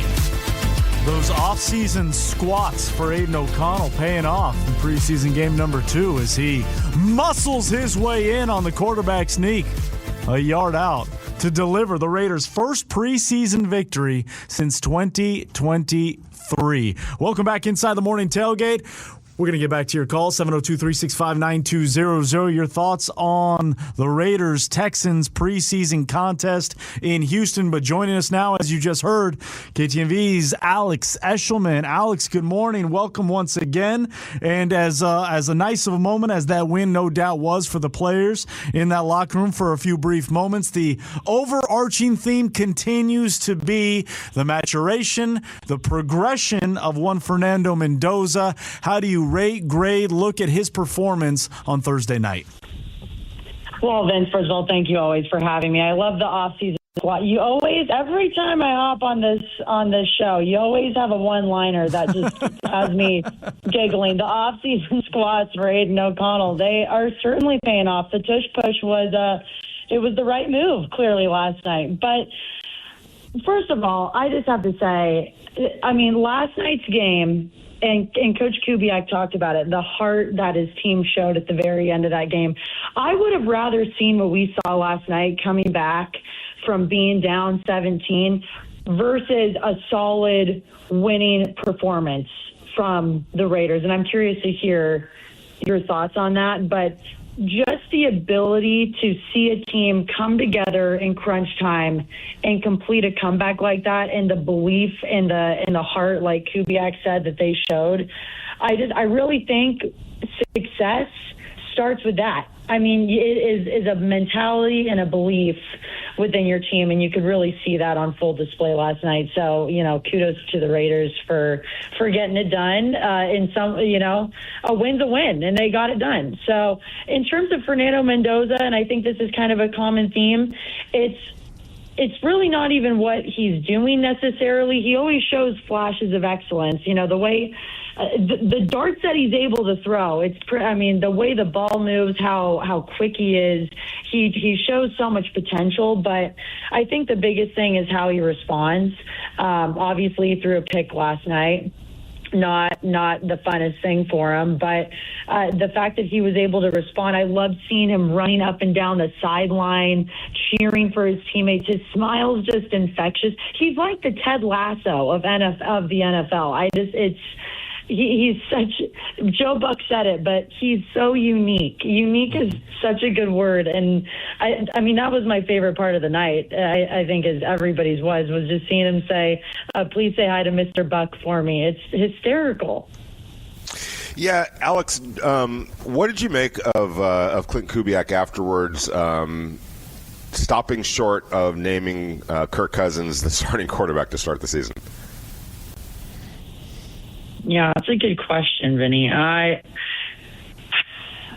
Coach speak, or is there something to it, do you think? It's a good question. It's what we're all pondering. I still believe Kirk Cousins is going to start the season. Yeah. I fully believe that. I don't think that Fernando Mendoza will be starting over the Dolphins. Do I think we'll see him in that game? Very possibly, yeah. I mean, I don't think that's out of the question, but I still think Kirk Cousins is going to start. What are your guys' thoughts? Oh, well, that's why he's there. He is there to be the starter, and he has to, as Kubiak said, he's the starter until he loses it. It's his until it's not. Right. And it's good to just have that kind of like medium fire build warming of like we're still watching everybody and we're grading everybody equally in order to get the same sort of edge from everybody, even an aged veteran like Cousins. I think that it's, the good thing is there is certainly a competition. Like I said, I mean, Fernando Mendoza is still green, and there's still, again, the pick last night, there's still moments where you can tell that he's a rookie, but there's a legitimate competition, in my opinion. Alex Eschelman joining us here on the Morning Tailgate, Raider Nation Radio 920. We are 4 weeks into training camp, a joint practice, and 2 preseason contests under the Raiders' belt. As we sit, 1 preseason game left, and what did I say, 23 days away from week 1 of the NFL season. What is your biggest concern as it stands today for the Silver and Black? Again, going back to Kubiak, the special teams, he's like, that is definitely a problem. The amount of penalties, that's something that's been happening the last 2 preseason games, and that is something I'm going to have to figure out real quick. So I think that's of concern for sure. It's the first time in a while where you feel more comfortable watching the Raiders' offense versus the Raiders' defense. Granted, we aren't seeing the full start. It's so difficult to make these predictions when you aren't seeing your starting guys out there week in and week out, and that's not, obviously we're not seeing that right now in preseason play. But I do think that the defense is still in question to me a little bit more so over the offense. But I mean, when you watch practice, you see them taking it really. They are conditioning before practice. They're conditioning after practice. Like Max Crosby's got them in check, especially after practice. They were conditioning the other day. So, and of course, I'm not there in Houston, so I can't comment on exactly what it was looking like there this week. But I think for the first time in a while, you feel a little bit more comfortable as to where the offense is at versus the other 2 phases. What are your guys' thoughts? Yeah, it wasn't. It didn't look very good on Tuesday, but I kind of expected that. I mean, you're talking about a team in Houston that's that 3-time playoff team, 3 years straight in the playoffs. Thinks that they have Super Bowl aspirations, and the Raiders are what they are. They're a rebuilding team. So there was no real surprise about that. Just a gentle reminder that the Raiders still have a ways to go, and in that way, I think it was for sure beneficial. If you're Clint Kubiak, though, you used Tuesday to play your starters, kept them in bubble wrap in the game yesterday. But as they start thinking about San Francisco 49ers next week, what would you do in terms of playing time for your starters? Or would you just say, no, I'm not gonna play them? Well, that's another good question, Vinny. I would say, I throw them out there for a little bit. I mean, definitely for at least I would say, oh God, that's a good one. I would say give them a quarter. I think get them warmed up, get them some reps. But I don't know. I mean, I don't feel very confident in saying that with a Brock Bowers. I don't know if we're going to see a Brock Bowers out until the regular season. So I think maybe it's, you get Kirk out there for a quarter. You get the starters out there who, I don't know. That's a good one. I'm going to have to think on that one, Vinny. I do think you get your starters out there for at least for a quarter. So in this regard, regardless of quarterback, when you take a look at the Raiders' offense and the offensive line, as well as the running game over the past 2 preseason games, do you see progress from this point last year? 100%. 100%. I think, it's, again, all of this it's hard to tell until you really you get the first 4 games of the regular season under your belt. Mm-hmm. But I do think that the overall vibe of the team is, and again, there was nothing wrong with last year. I mean, I loved how Pete Carroll and the whole coaching staff, the way that they got Raider Nation to rally around the team throughout this period of time. I mean, there was open practices every day. There were, the marketing to get Raider Nation behind the team last year was really top notch. But at the same time, I like how this training camp and this preseason, the Raiders feel like they have just taken this so seriously. And while, yes, they've had their open practices and they're catering to the fan base, I think that it's very clear that they know what they need to do right now. They're in a time of desperately trying to turn one of the most historic blue blood franchises around in the NFL. And you can just feel that. You can feel that from top to bottom. Alex Eschelman with us here in the Morning Tailgate. Just a few more. Alex, as we continue to ride the momentum train that is training camp with certain players, and, it's not always linear, right? It's not always up and to the right for every single guy. There's ups and downs. We saw with Fernando last night. We saw with Malik Benson, a couple drops, a guy that was a standout in training camp. One guy that has steadily climbed seems to be Mike Washington Jr. And I think we all understand that Ashton Jeanty is him on this team. But the fact that Mike Washington Jr., a day 3 draft pick, has been popping the way he does, it feels almost absolute now that he has carved himself a role in this offense. How do you put into perspective what he has done this training camp, and what do you think he's going to mean to this team come regular season? You just gotta, hats off to Mike Washington Jr. It's really he's the type of storyline that any football fan, whether you're a fan of the Raiders or not, that is the type of storyline that you want to see come out of training camp. And, you mentioned it, Vince, but, being a 4th rounder, on the 3rd day he was picked, you can imagine the type of chip on, all these guys have a chip on their shoulder, but you can imagine the type of chip on his shoulder that Mike has. And I certainly, you're right. Yeah, of course, Ashton Jeanty is the guy, but I think one of the most exciting things about this training camp is the looks that all of the receivers have gotten, along with Mike Washington. Dylan Labe had a great showing. Jack Besh, well, it wasn't last night, it was the game before. There's a lot of talent when it comes the receiving room, both, in the running back, tight end, wide receiver side. So it's going to be exciting. Once it, and hopefully it is for the Raiders, but once it becomes a well-oiled machine, I think they're going to have a lot of different weapons that they can throw to. KTNV joining us here on the Morning Tailgate. Storyteller extraordinaire on an off day, jumping on with us here on the Morning Tailgate. Alex, we always appreciate you. Thanks so much. We'll do it again next week. Thanks, gang. Excited to have you back in Houston.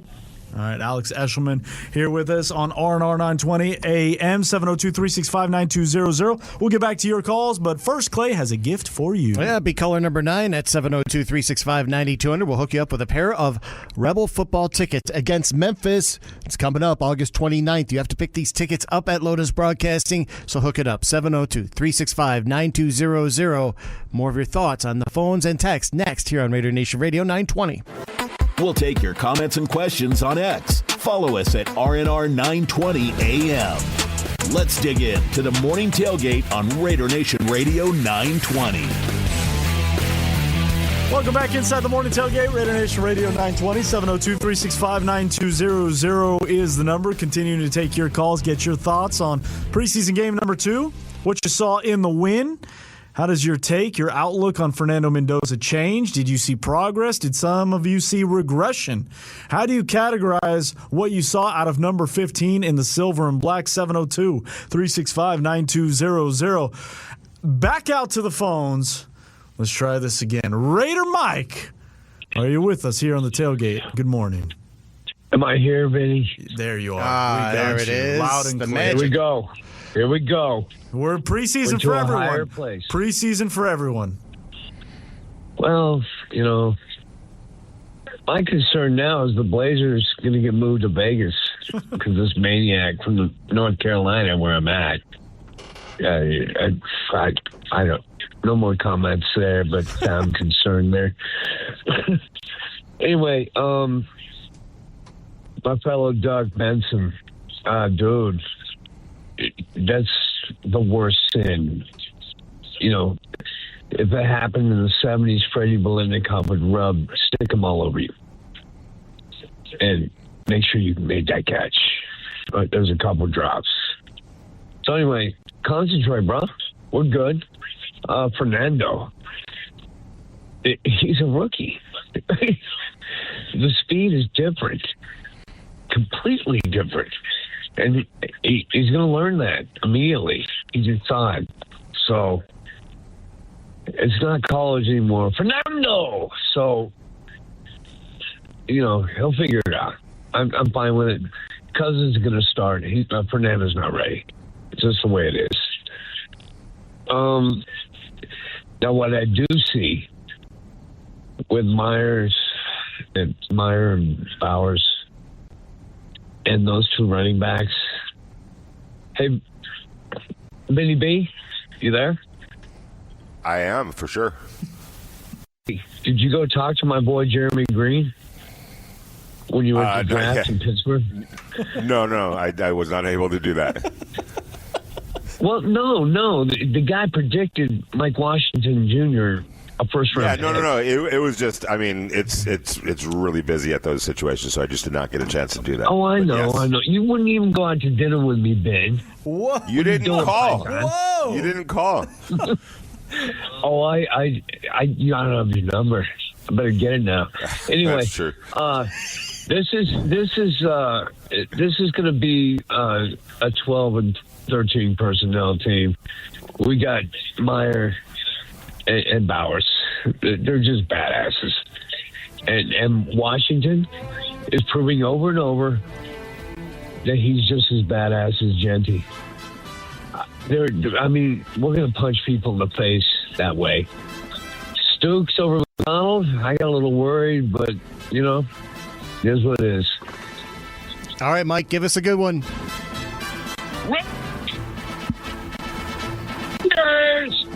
My bro. Fred Mike, how does he do that?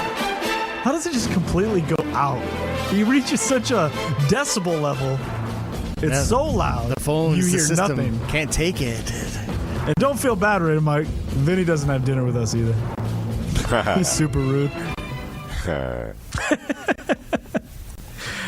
He's not wrong, though, with Malik Benson, right? Like, in terms of not just drops, but drops on third down that move the chains. I mean, literal drive stoppers, killers, however you want to describe it.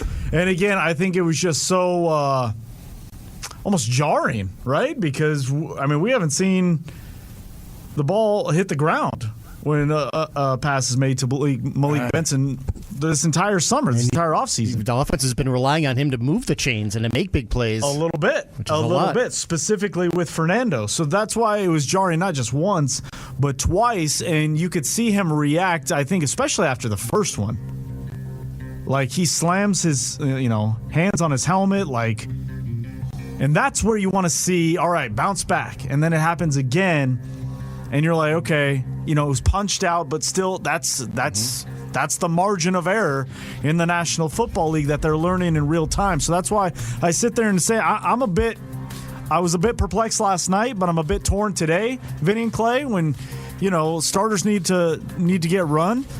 These young guys that apparently are going to be relied upon need these reps, need these experiences now, so you have less of them in the regular season. We'll continue to get your thoughts, your calls on the Morning Tailgate, Raider Nation Radio 920, hour number 3 on the way.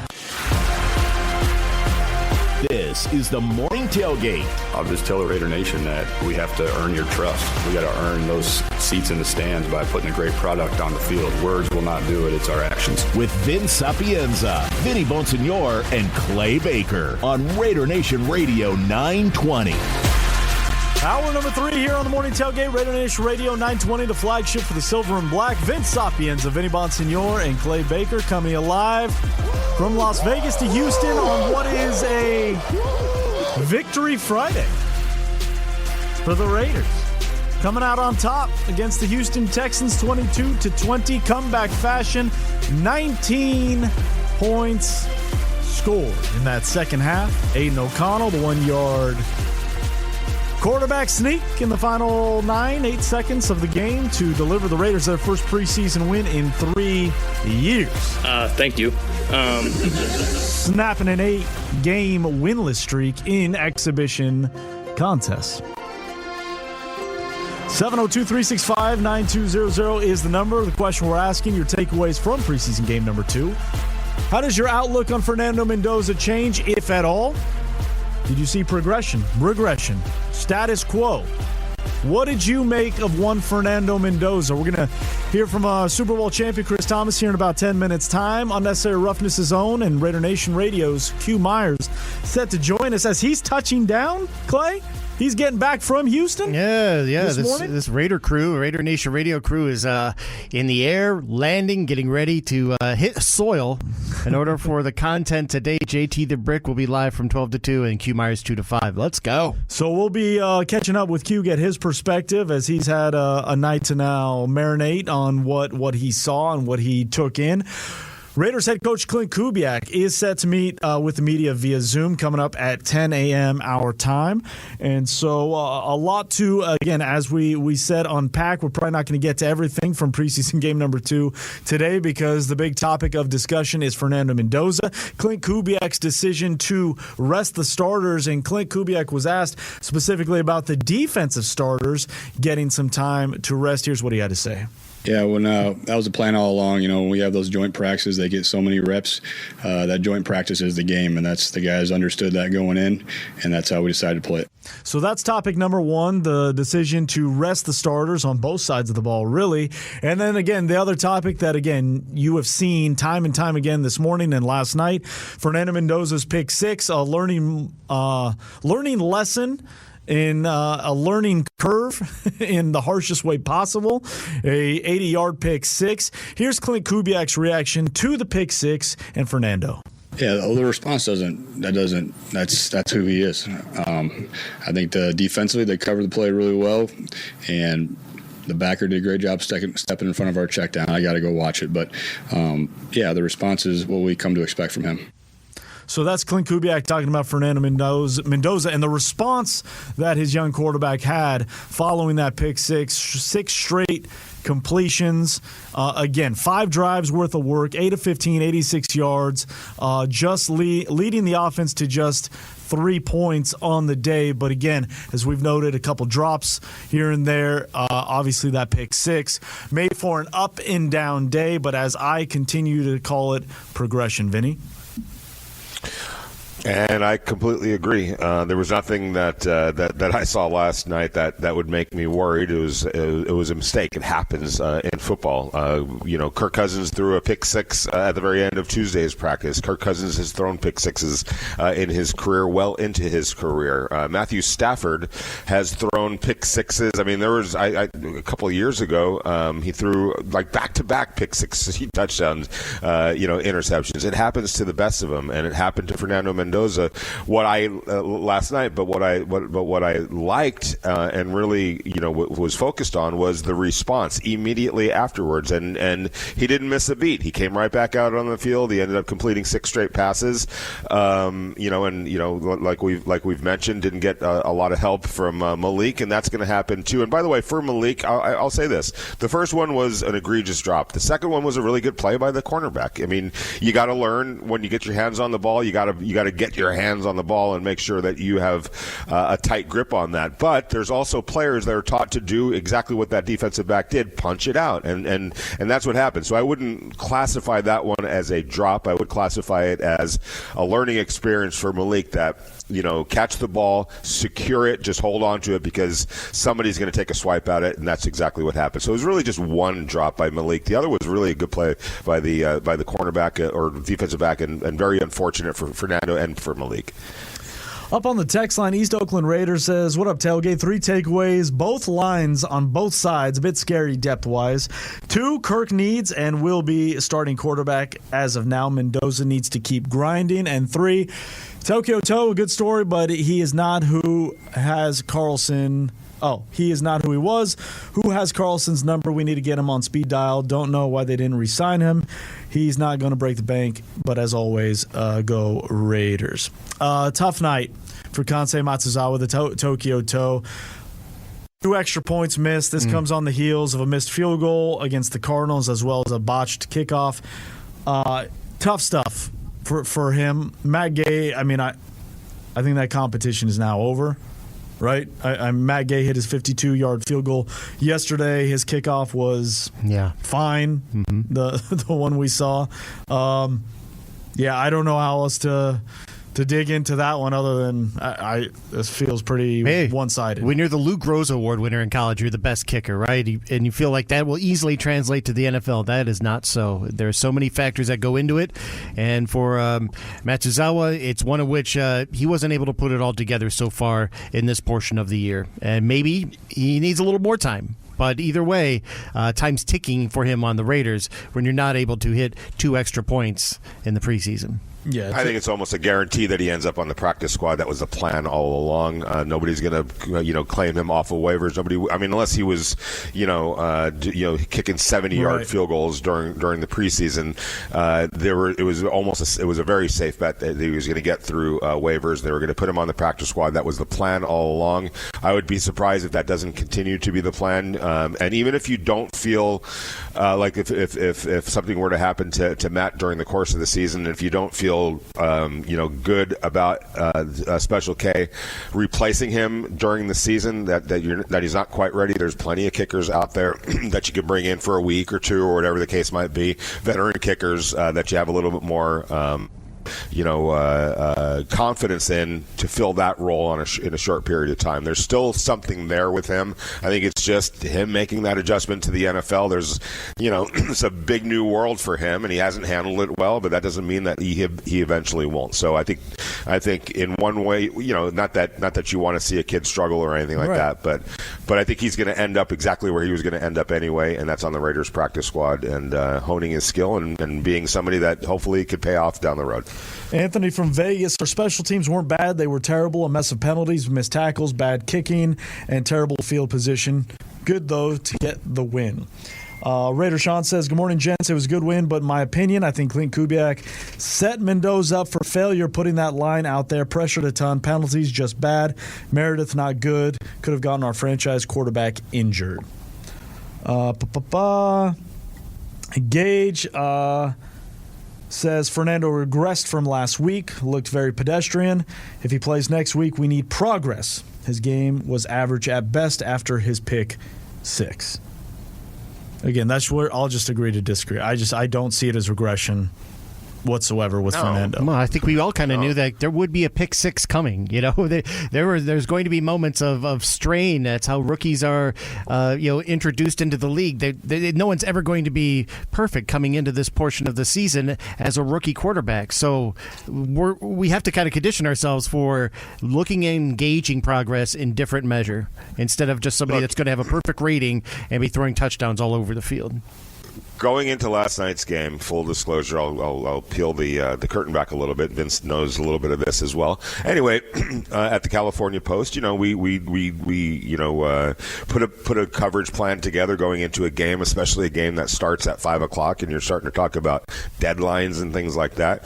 And one thing that one part of the plan was, hey, if something significant happens, an injury, or something something newsworthy, be ready to write it real quick, and we'll post it, during the game. It doesn't have to matter what the final score was and everything like that. And what I suggested was, no doubt, and I'll be ready at a moment's notice.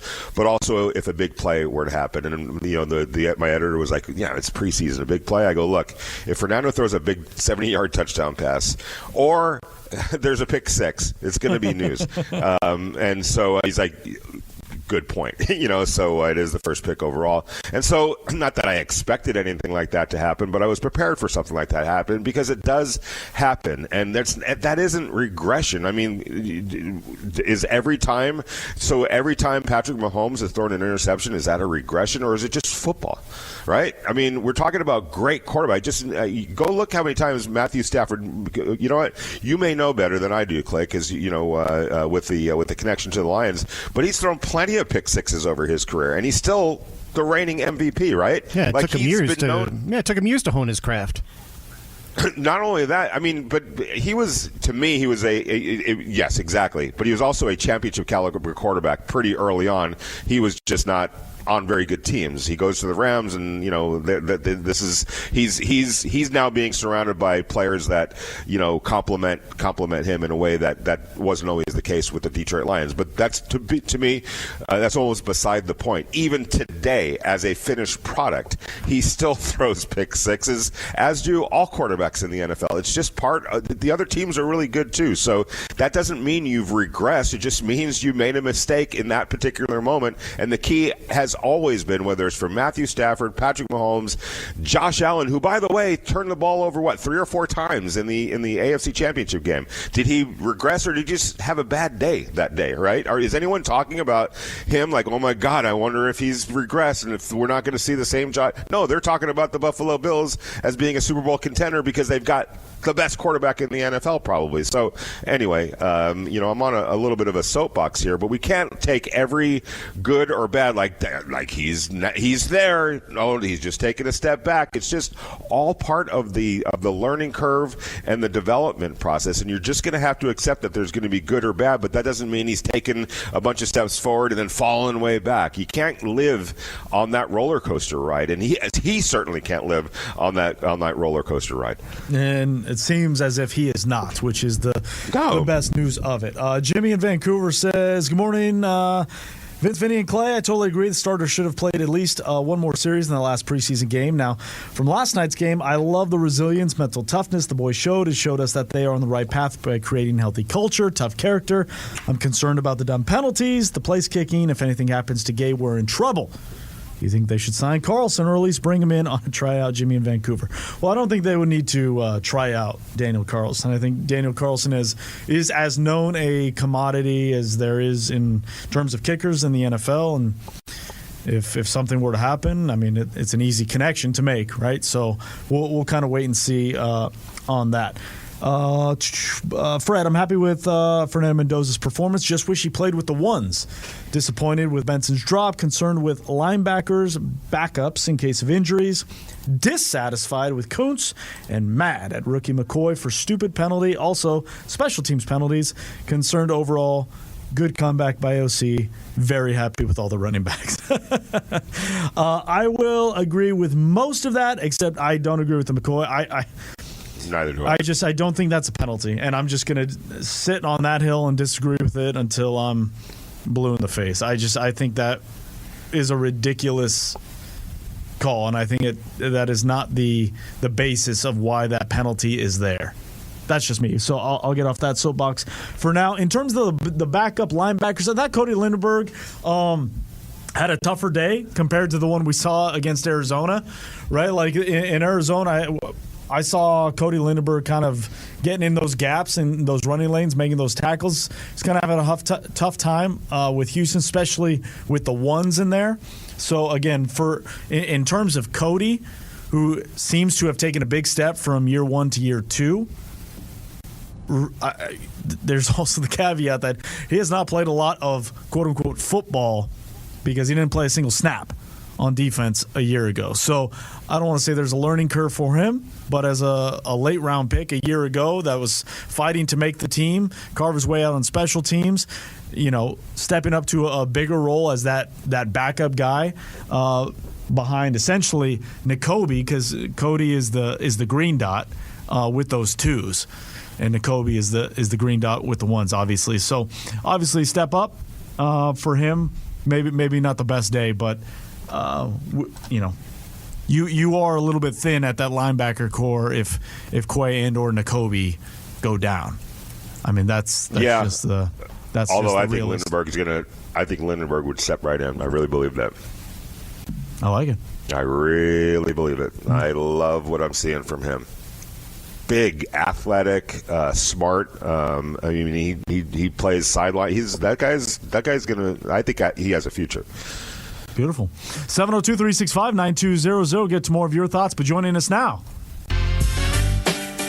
Super Bowl champion Chris Thomas, Fusion Odyssey's own Chris Thomas, life coach Chris Thomas, football aficionado Chris Thomas. He is Chris Thomas. And CT, good morning. Welcome back. I want to jump right into the conversation.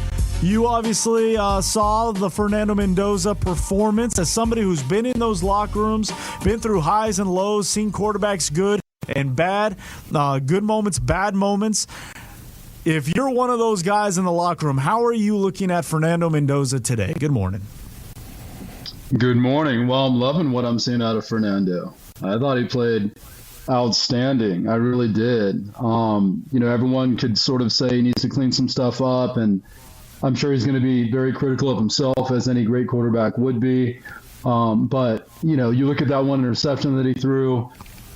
Should he throw it? That can be argued. But when it's all said and done, I think it was more of a miscommunication as I looked at it a few times than it was him making a bad decision. I think he thought that M-Dub was going to stay where he was, and he decided to move a little bit, and so he threw where he thought he was going to stay instead of where he was going. And you never planned it being a pick six, but it was. So you live and you learn. Outside of that, he made some really big throws, showed a really strong arm. The one to Jalen Naylor, the first reception he had that he threw behind the linebacker was awesome. Had another one to the left side. I don't know. It might have been Malik Benson who caught it. There was a deeper throw on a 3rd and 7, I think, or a 2nd and 7. Just good decision making, and one to drop the ball down, one to look downfield. He even threw a couple into the dirt. I think maybe one where he just knew nobody was open, so he made the right play and not forcing something and not taking a sack. The one sack he did have, there's nothing you could do about that. That guy just beat his offensive lineman, and before he could even turn his back around, the guy was in his face. So, and I also love the play calling. I think the play calling was fantastic in just keeping the defense off balance and giving him a chance to drop balls down and not force everything downfield. So, yeah, I mean, that one drop on Malik Benson that would have kept that drive alive on that out route. That was a great throw. Couldn't have thrown that any better.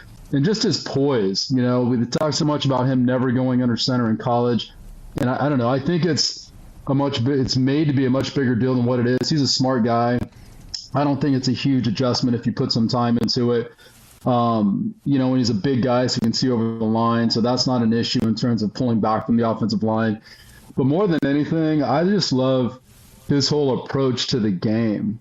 Like, his approach is so good. He's so cerebral and he's so balanced. And for him, it's because he's got such a strong faith in God that I don't think he really plays to impress anyone. I don't think he plays to live up to some expectation. I truly feel like he plays to honor God. And because of that, for him, he's so balanced. And I think, that's going to serve him so well throughout his career. I think that that's going to be one of the major reasons this guy becomes an extremely good quarterback in the NFL, because I don't think anything's going to be too big for him. And I don't think anything's going to become too heavy for him if things don't go his way for a stretch of time. I think it's just going to keep such a positive, good outlook about it that he's going to recover and he's going to have himself a lot of success. So I love it. I thought he played really well in game 1, and I thought he looked really, really good in game 2. So I'm super excited about him for sure.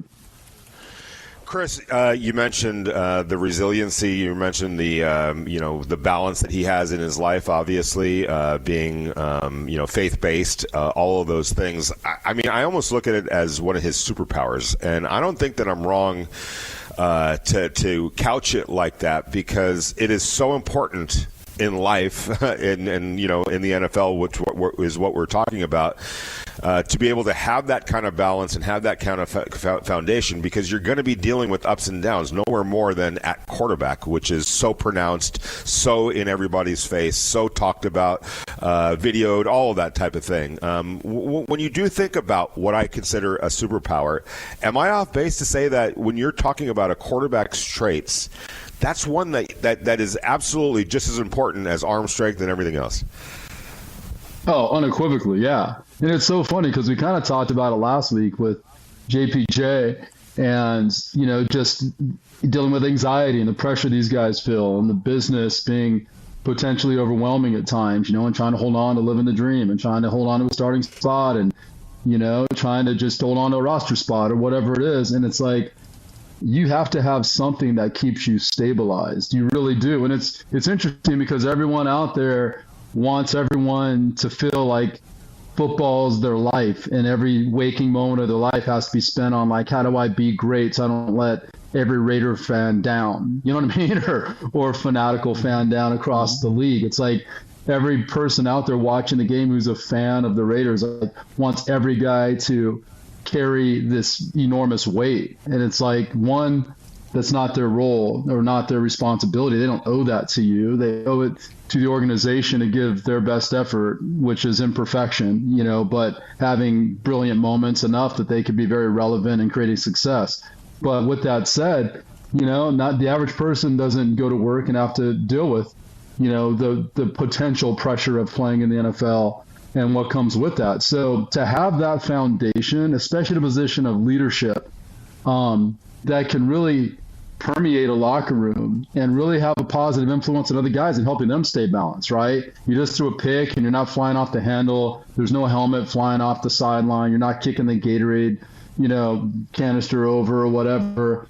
You're just staying balanced and nothing's too big for you. And again, I think when guys see that, it gives them a lot of confidence in your ability to rebound from stuff like that and create sustainable success. So it can't be quantified. I mean, you have to have that. I had that during my time in the NFL. It's what allowed me to continue, fighting for an 8-year NFL career and overcoming moments that were pretty overwhelming at times. And clearly he has it. I mean, I don't see Fernando ever not smiling and Fernando ever not having the most positive outlook, because again, I don't think he plays to prove anything. I think he wants to do amazingly well for this organization that hasn't done well for a long, long time. I think he wants the fans to be able to take great pride in being a Raiders fan, but I don't think he feels like I have to do this. It's my life or else. I think he lives for God and he wants to honor God in the way that he does what he does. And that's enough for him. And he'll never lose sight of that. So you can't quantify that, V,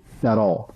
You spoke about the play calling. Many people feel like in preseason it's going to be very vanilla offenses, but from what I've seen is that this has not been vanilla. It feels like we're getting a taste of what Kubiak is looking for, and Fernando is meeting the challenge because he's getting the kind of throws and getting the kind of calls that you might see during the regular season.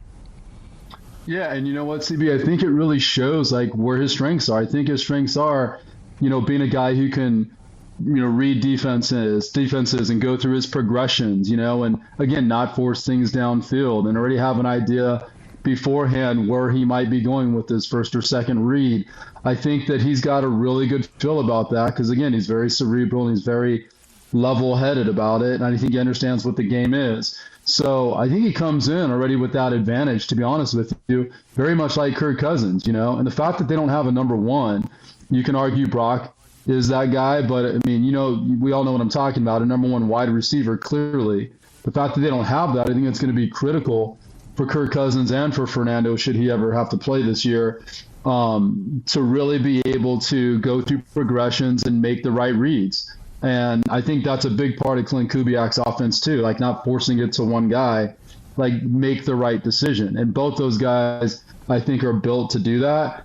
I've been pleasantly surprised, I don't know, surprised the right word, or just excited about Mike Washington. I mean, M-Dub is proving to be such an invaluable piece to this offense. And I think what Clint Kubiak wants to do, when they drafted him, I think he hoped for that two-headed monster he had in Seattle with Kenneth Walker and Zach Charbonnet, and Mike Washington is proving that together with Ashton Genty, he could have that 1-2 punch all over again. I mean, if this revamped line can elevate and do what they're supposed to do, I mean, this rushing attack could be the reason way more than the passing game that they have an exorbitant amount of success this season and surprise a lot of teams. So, I'm loving the way that he's looking. I think he's going to be a huge asset this year if the line can do what they're supposed to do. But yeah, I'm excited about the way it's looking so far. And what a great comeback too with the third string guys. It's Chris Thomas, former Super Bowl champion with Fusion Odyssey. And of course,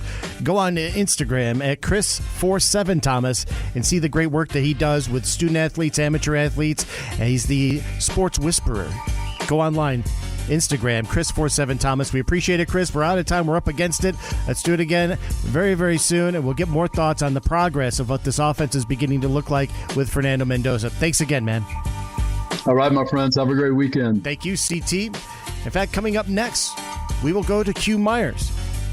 Boots on the ground back in Vegas from his sojourn in Houston, covering the Raiders' joint practice and preseason against the Texans. We'll talk to Q coming up next here on Raider Nation Radio 920. You can always catch up with the Morning Tailgate 24/7 for streaming and podcasts. Get the LV Sports Network app, free to use and download.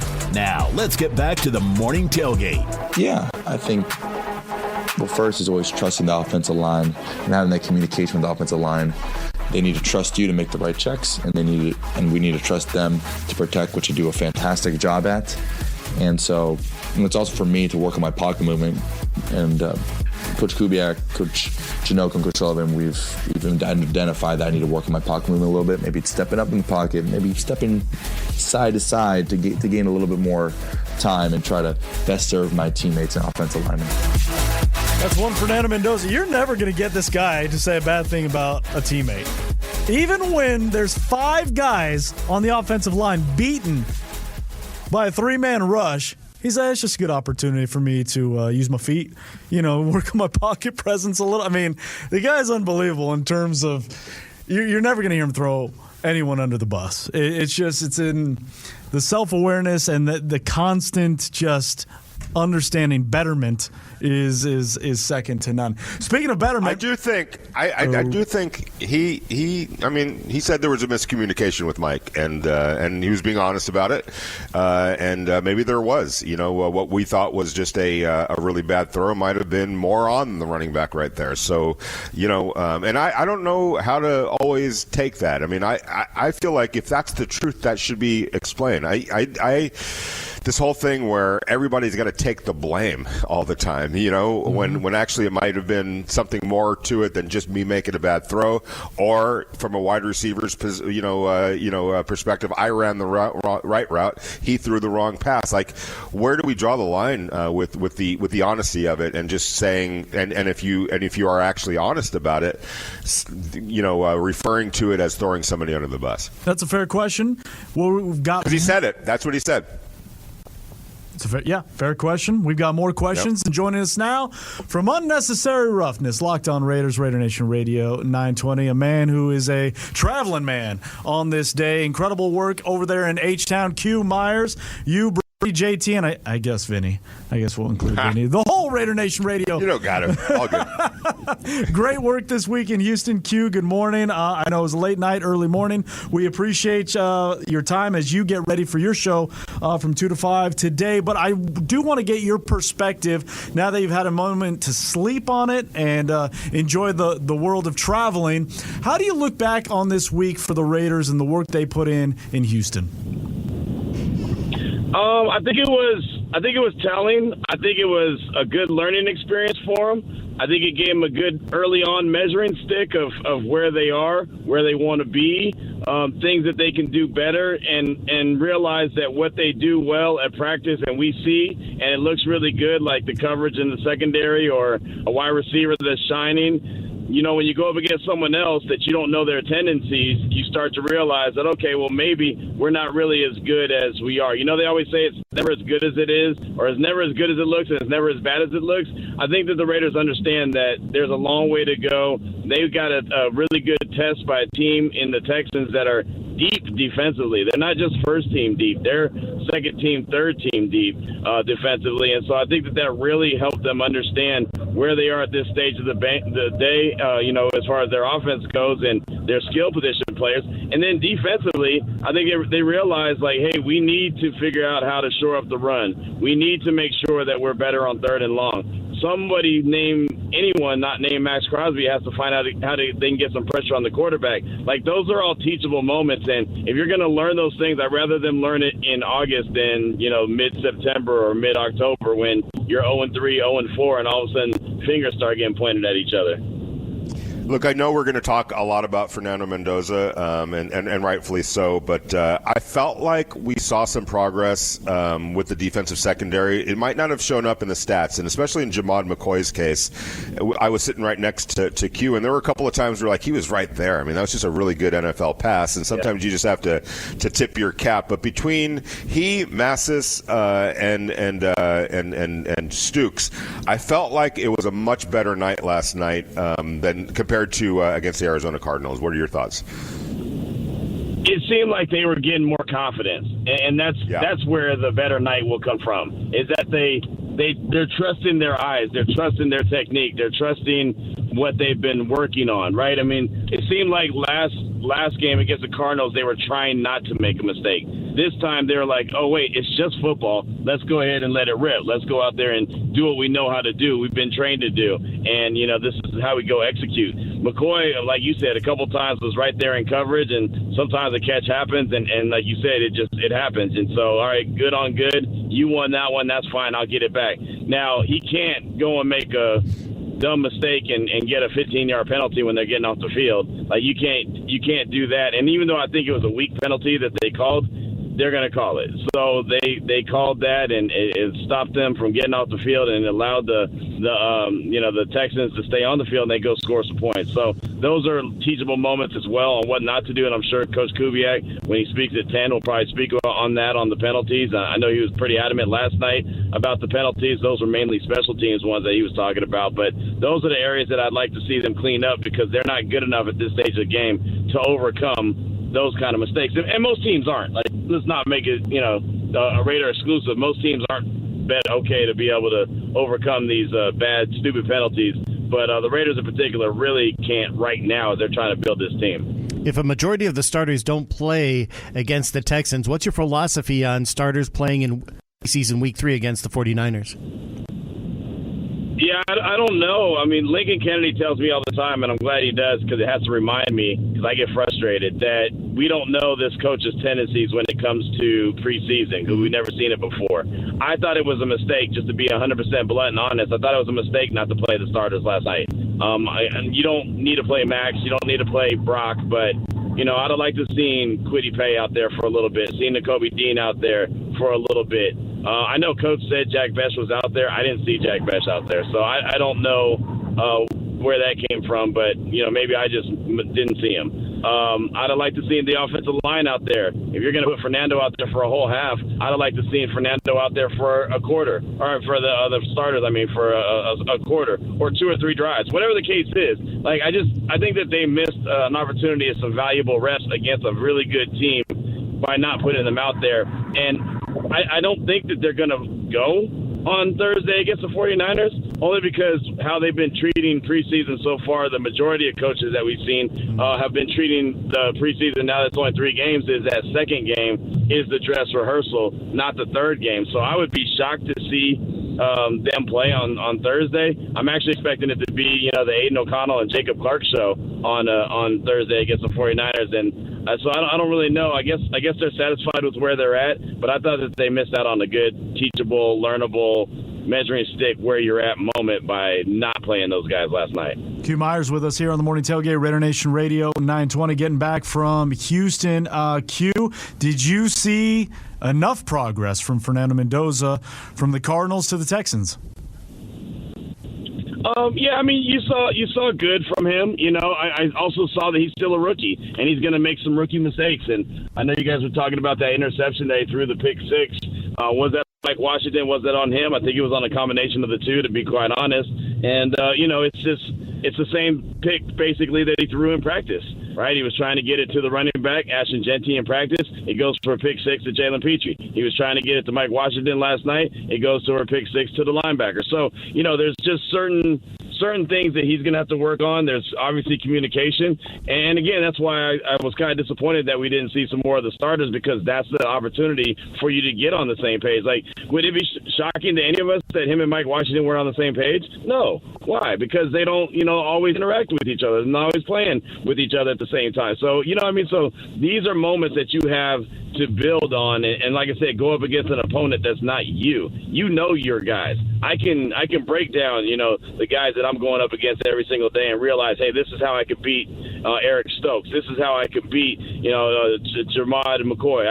I know what this guy's tendencies are. I know that I can run this route on him and fake here, and boom, I'm going to get him. But you don't know that against another opponent, until you really deep dive them, studying them on tape, and you know that they haven't done that just yet. So, that's what, like I said, I think that they should take every opportunity that they can to get better, every opportunity that they can to just kind of sharpen the tools and try some things out here and there.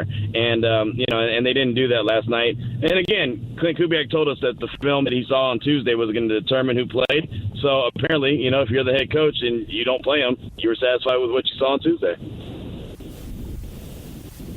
Q Myers. Yeah, go ahead, Vinny. Yeah, sorry about that. I was thinking about something along the lines of the offensive line, because when you're talking about the missed opportunity for the starters, I felt nowhere more so than the offensive line, Q, and really the defensive line as well.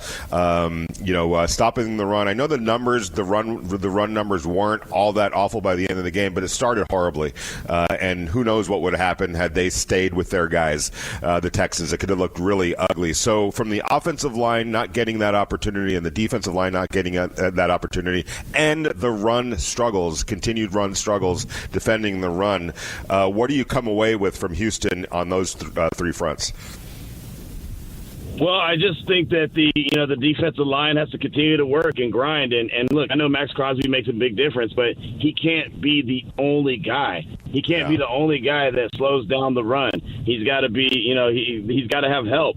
So, all these guys need to continue to work on it and get better, and it doesn't look good right now, right? Let's just be honest. And I know in the second half, the Raiders' defense didn't, allow the run to be successful. They didn't allow Houston to score any points, but that also was Team 3 and Team 4 that was out there. So you kind of have to take it with a grain of salt and understand the situation and who was out there playing and who wasn't out there playing. And again, it looks good. It was great to see Aiden O'Connell have that moment to drive him down the field and win the game. But, look, when you're talking about all these different units that we saw a struggle. It's a struggle. This team they need to really work. They need to get better in a hurry. This season looks like, to me, I've been saying a 6-win, 7-win season. I'll tell you, at halftime, I was sitting there thinking maybe this is a 4-win or 5-win season. And I don't want to overreact to preseason, but it's a reality check. I mean, that's the thing about it. When you go up against someone else, it gives you the real deal in your face. Like, this is who you are right now. And I think that we can all agree, regardless of the outcome of the game, in the first half, the Raiders weren't good. No. It's not a good football team at that stage of the game. And so they have so much work that they still have to do. They have one more preseason game, and then it matters. And then, they're obviously going to cut the roster down, and who's going to make it, who's not. I love the effort. I love the fact that those guys didn't say, hey, we're down 20-3 at halftime. We're going to just hang our head and say, woe is me, and call it a day and get back to Vegas and lick our wounds. They said that we're going to keep on fighting. And some of those guys probably said, hey, man, what I saw in the first half, those guys weren't very good. I can make this roster, right? And so they went out there and they fought and they competed, and they came back. And so I applaud them for that. But, if we're being honest, which I'm always going to be honest about the situation, this team has a lot of growth that they need to do. Mike Washington has impressed so far. What does it look like for you when you start to project into the regular season of how much usage he will be going back and forth in a duo with Ash and Genty? Yeah, I like the duo, Genty and Washington. I liked it when they drafted Washington. Obviously, his big bugaboo in college was putting the ball on the ground, so ball security is going to be major with him. But what I have confidence in, and it's going to be the Ashton Genty show. And I know there's going to be people that call in and text in, and maybe they already have, that says, well, I don't know, maybe Mike Washington could be running back one. Maybe he should be the guy. He's bigger than Genty. Like, you'll hear every single thing because right now it's who's having success. Oh, it's Mike Washington. Okay, so he's going to be the guy. Look, it's going to be the Ashton Genty show. What I feel good about with Mike Washington is that when Genty comes out of the game, you're not going to feel like that there's a big talent drop-off. You're going to feel like that guy can still tote the rock. That guy can still catch the ball in the backfield. He can still get you 4 or 5 yards a carry, and he still might hit a home run like we've seen him 2 weeks in a row. Now, I'll tell you, 2 weeks in a row, he got caught.